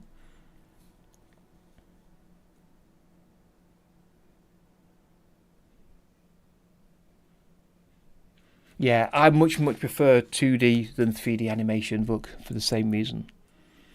Is there any principle re smooth versus jerky jumpy? I mean, it's animated, so you don't want it to be too smooth, but does jerky give a mood? Yes, it does, yes. I wouldn't say there's necessarily a principle, but you can choose how you want your animation to look. I've seen examples that I share on my Twitter account that come up now and again, and I reshare them because it's really important that people have drawn a walk cycle and they've drawn it on 24 silky smooth 24 frames a second, each drawing lasting 1 frame as the character's walking, and then they've taken out a frame or redrawn it on 2s, so 12 frames a second, and then again the same on 6 frames a second, and all 3 are recognizable walk cycles, but they've kind of got a different style and they involve a different amount of work. And I've done it myself. I've created a 12 frame a second drawings on 2s for a walk cycle, looks perfectly fine. I've in between taken time to thinking about the spacing and redrawing to get 24 frames a second, and it looks smoother but not a lot different for the amount of work you put in. So yeah, depending on what you want to see, you might prefer to have smooth or not. So again, back to a timing chart. You're moving from position A to position B.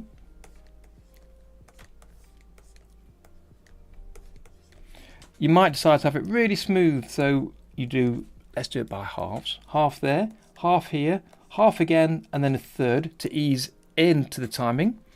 And again, half, half, and a third to ease out. So it goes slowly in and then slowly out. Or you might prefer to just have a couple of frames to ease out and then snap straight to the final position. So it depends what animation style you're working with and the feeling you want to give your animation. So there's different ways to present an animation, and the only way really to understand it is just to do it yourself. So try out a few different things, try out timing like I'm doing today. Just do some little animations, some test animations, get a feel for how many frames you need. I may be adding too many frames here. It's that kind of thing I'm working on to understand and get a feeling for myself of which style of animation is going to work better for what I want to do. So I hope that gives you an idea of what you might want to do for the smooth and jerky.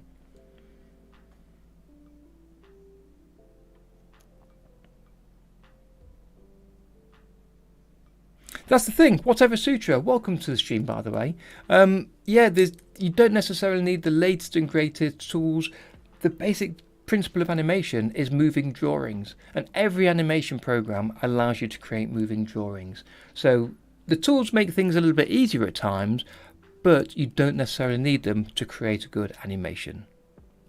Okay, so we've got the movement coming up here.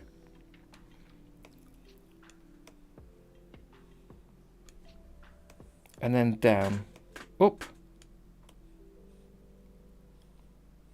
and he starts to come down. I think that needs another drawing between those two before he comes down. It goes a little bit too quick, I think.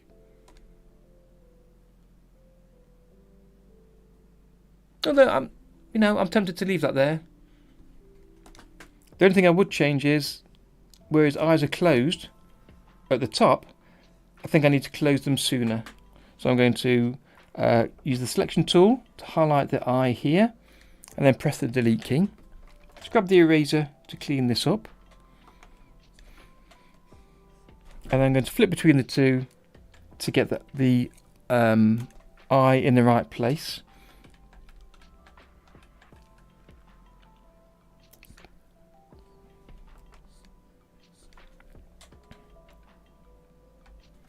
Let's get the right position first.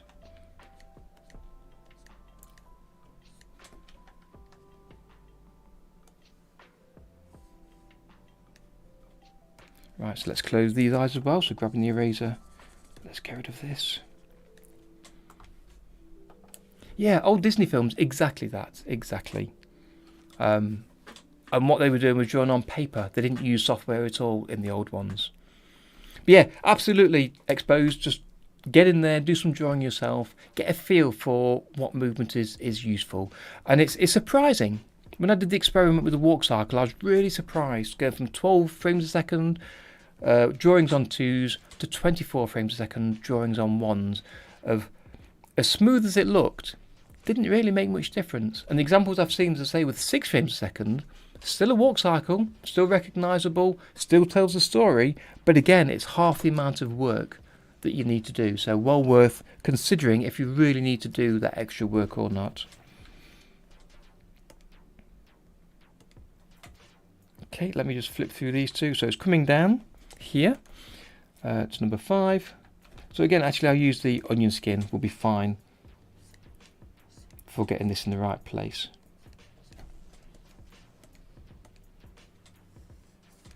So as it starts to move, I think here, this drawing, I'm going to make the eye slightly smaller.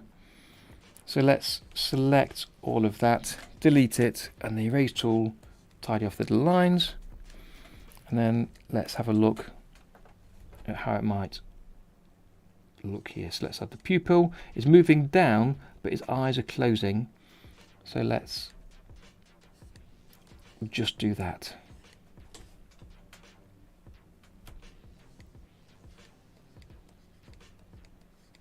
It goes past quite quickly. So let's see this. Play that through. So you get to see his eye closing before he comes back up again. So this is kind of where you've heard a noise behind you and you're surprised, is what I'm trying to show here.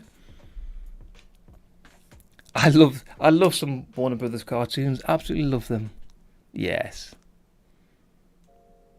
Yeah, they do. There's lots of ways you can do it using rigging, characters, reference images or animations, absolutely.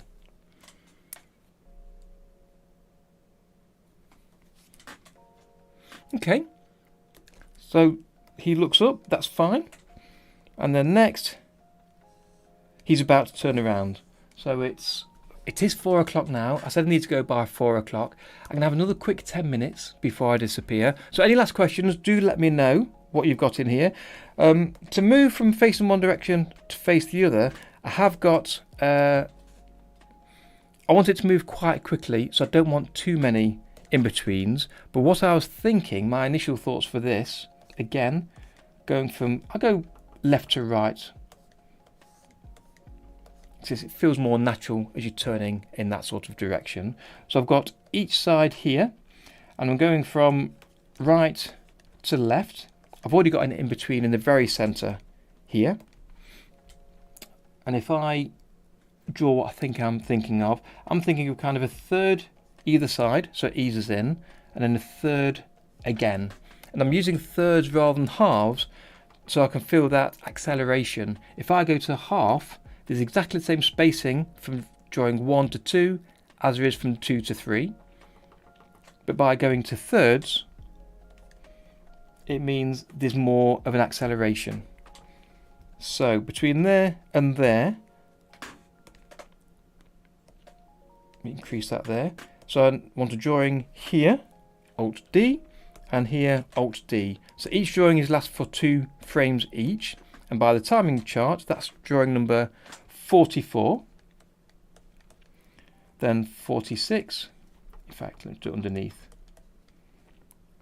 48, and then 50 is halfway here. So that's kind of the drawings I'm after. No problem then, Yosan. We'll see you on Discord later. I'll be joining you on there a little later on this evening, so I'll be joining in the chat. Thank you for coming along today, and we'll see you next time.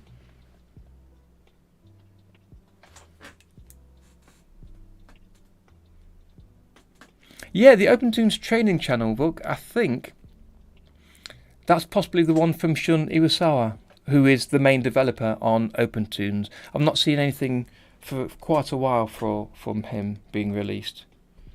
Okay, so let me go to, so the small ease out here, and then this next one is a third. So let's do the third first. So I'll show the onion skins for those two.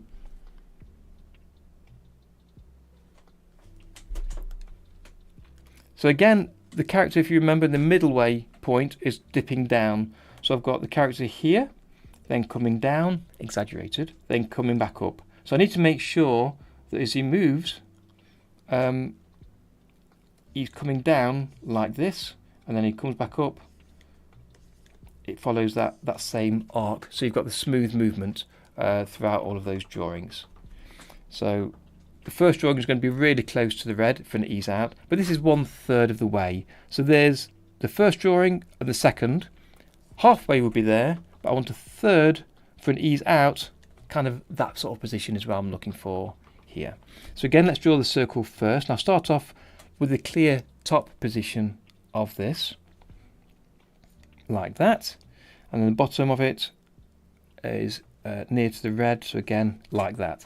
The side's going to be roughly the same, and then we can just sort of fill in the gaps almost to get that circle in here,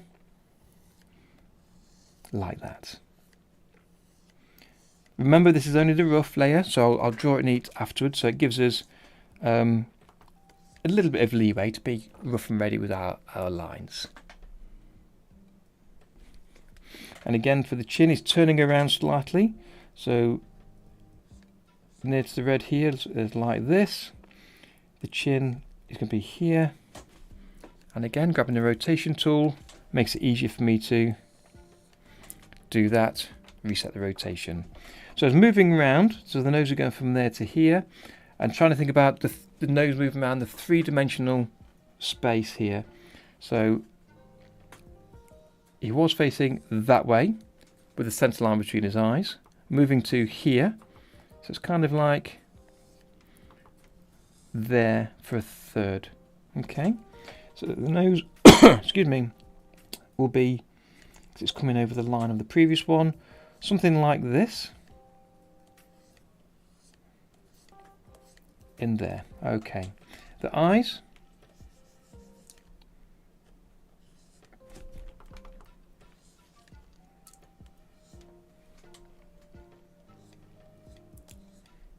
like this. As he's turning round, really his eye is sort of looking the other way as he's starting to come round to here. So I think I will have it coming over this way like that. His eyebrows, trying to keep the same kind of height, thinking about the spherical shape of his head, and that coming over like this. And the mouth, something like that. Let's turn off the onion skin and just flip between these a little bit. Okay. So then the one in between, the ease out, going from that position to there. I'll leave the onion skin on again. And again, there's a third, so it's really near to the red. So I'm going to turn off the following onion skin for the green lines and add this one on here. Keep an eye on the time, it's 4:05 now. I need to head off very, very soon. So I may just have to finish this one and then leave it for today. King Wiley, welcome to the Discord server. I see you've joined us over there. Welcome, glad to have you join us on the Discord. Feel free to share any of your art or animation over there. Okay, so I'll pop that on. Going to the final position. It's a ease out from them, looking at where the circles are for the movement of the head.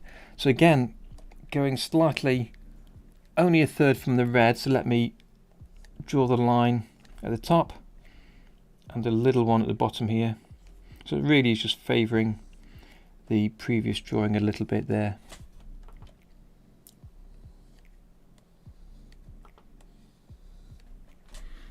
Grabbing that rotation so I couldn't really get that curve looking a bit neater.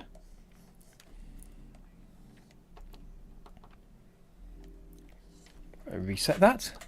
Okay, and again the chin's turning around only a little bit from here, so it comes down a little bit, so there's a little bit of a change look where it comes down a bit. Rotate that around again, and a slight change.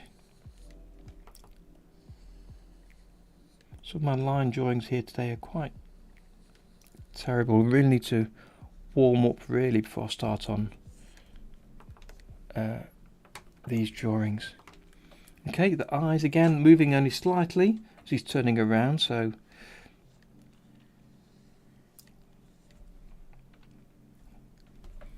I think I'll leave the pupil in roughly the same place.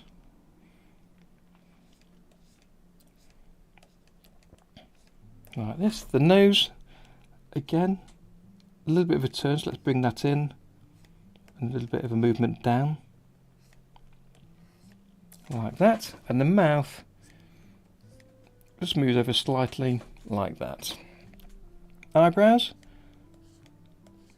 coming over, just looking where they are on the previous drawing, but again, trying to think about it, moving around in 3D space.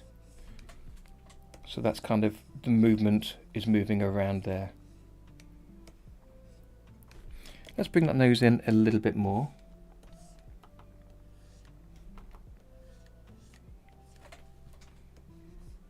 So you can see it coming in a little bit. A little bit lower here as well. Okay, so let's play through that, coming to halfway, bring in the end marker here, the start marker, start there. Let's rewind and play on that.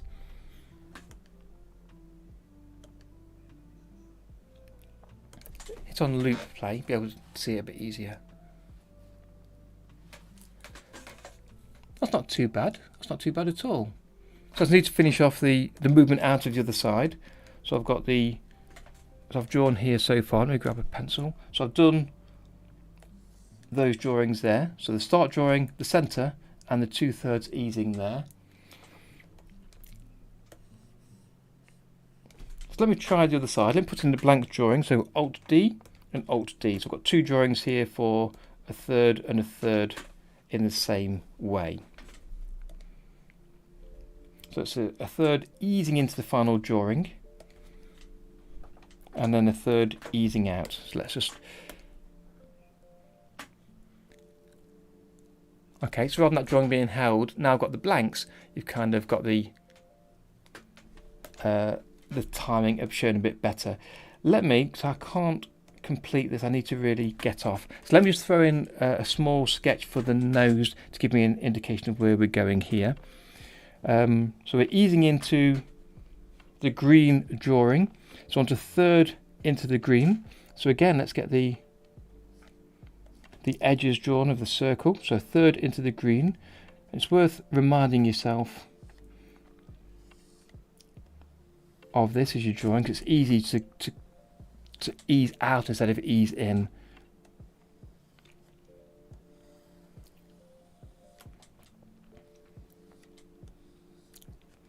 Okay, so that's that, and it's third to the green. So again, the chin, the point of the chin is here on the green, here on the red, so I want to get it to a third, a little bit closer to the green there, like that. So let's get the point here, and then we can easily join that up like that. And again, to the opposite side, like that. Reset.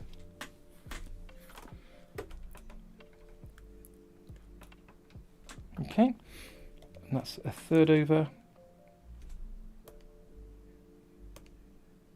In fact, that's the wrong drawing. I thought I'd done that. So if I use the selection tool to highlight it, press Control X to cut it into the buffer, go to the previous drawing, Control V to paste it.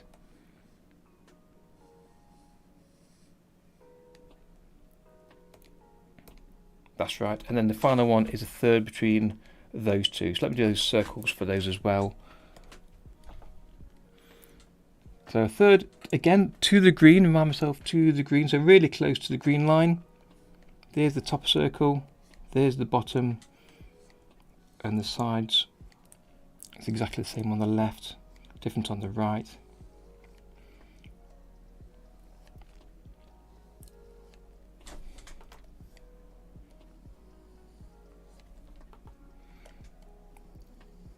And then we'll see that coming together. Okay, so again the chin is closer to the green and it's a third closer, so it's only just different to what we've got previously. And again here, because the mouth is opening, that's fine to have it close to this one here. That's kind of what I'm doing in the back of my mind, Tom, is getting the markers of where the kind of the chin is and what have you. Okay. I want to get sort of the main shape of the face here and put in the main marker of the nose. That's really all I've got time for. I need to get going soon.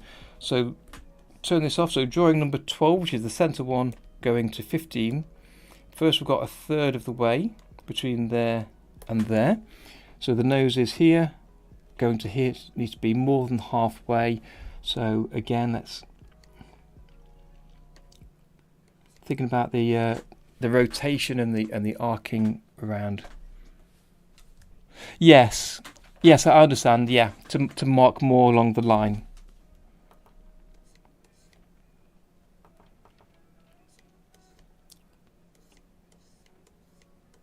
Okay, and then the final part is really very close. But again, if you've got a wobbly nose, you might want to hold it back down, but kind of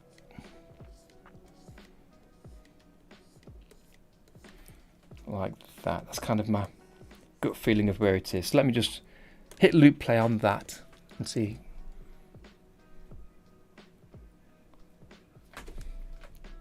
Not sure if I need the overshoots on the mouth opening and then closing now. I might come back and recheck on that. But I want to see the curvature of the nose moving around and the head turning. And I have got the urge to do some more with this just to finish it off. So apologies to my niece, but I'm going to do a little bit more in here. Just throw the eyes in here, so if that's like that, one eye is here, slightly too tall, so I'm going to use the tool to bring that down, selection tool there. The other one this side. I'm looking over, the eyebrows.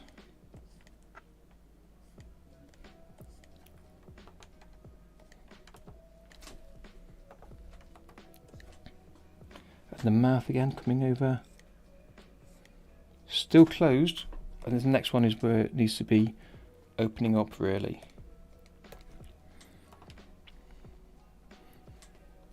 So before it gets to the open position,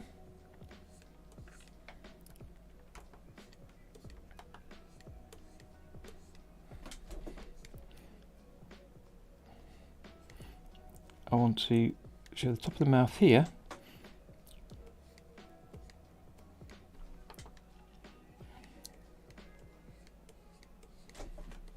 And the bottom here, and because the mouth is starting to open, I'm going to have the jawline a little bit lower than I had it previously.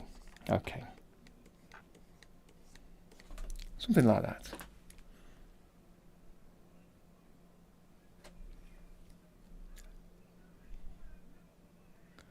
I'm not sure what you sent into Discord, but we'll take a look at that, Books, no problem, send that through. So I've got the following lines for the eye here. So again, let's have this moving into position. And I've made that too short. Oh, sorry, too long, so make that shorter. And the eyebrow moving in like that. Okay, let me take a look at that. Might need to say the mouth opening and then closing I'm not too keen on, so I might change that around a little bit. Let me set the start markers. In fact, set the whole markers to the full range of the drawing. So I'll right click on the whole drawing level and choose set auto markers and then hit loop play on that. Yeah, the mouth opening and closing I'm not too sure on. I'll take another look at this during the week and adjust that. Play with the timing and finish off the last few in-betweens I think on here. But I think I'm going to need to leave that there for today. So thank you for joining me today.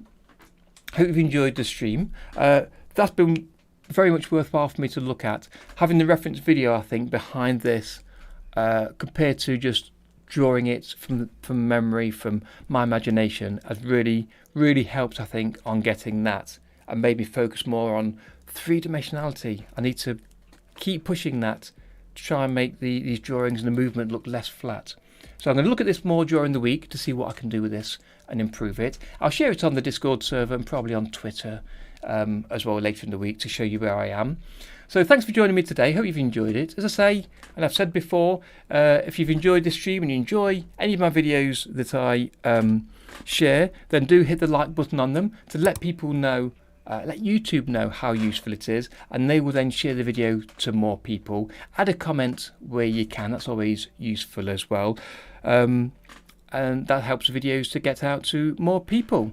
So I'm going to leave it here for today, and I'll be back next Sunday where I'm doing some more drawing of movement, and I'm thinking of possibly doing something different next week, or we may continue with this. I'm not 100% sure what I fancy doing yet. I'll have a mull on where I get to during the week. So thanks for joining me, and I'll see you next week for the next stream. And that's a Darren Tea. Have you always wanted to animate but didn't know how to start, and software seemed expensive and difficult to use? Well, with OpenToonz, it's free, powerful, and once you know how, it's easy to use. And it's my mission to get you animating with it today. Hi, my name's Darren, and I've been teaching OpenToonz for the past 3 years, showing thousands of students just like you how easy it is to animate with. I'm cutting through the jargon to show that anyone can animate with it. And by the end of the course, you'll be able to animate traditionally using OpenToonz. And the course is designed for students brand new to OpenToonz, as well as those new to animation. So take a look at the free lessons I've offered below, and then why not sign up and join me animating traditionally with OpenToonz.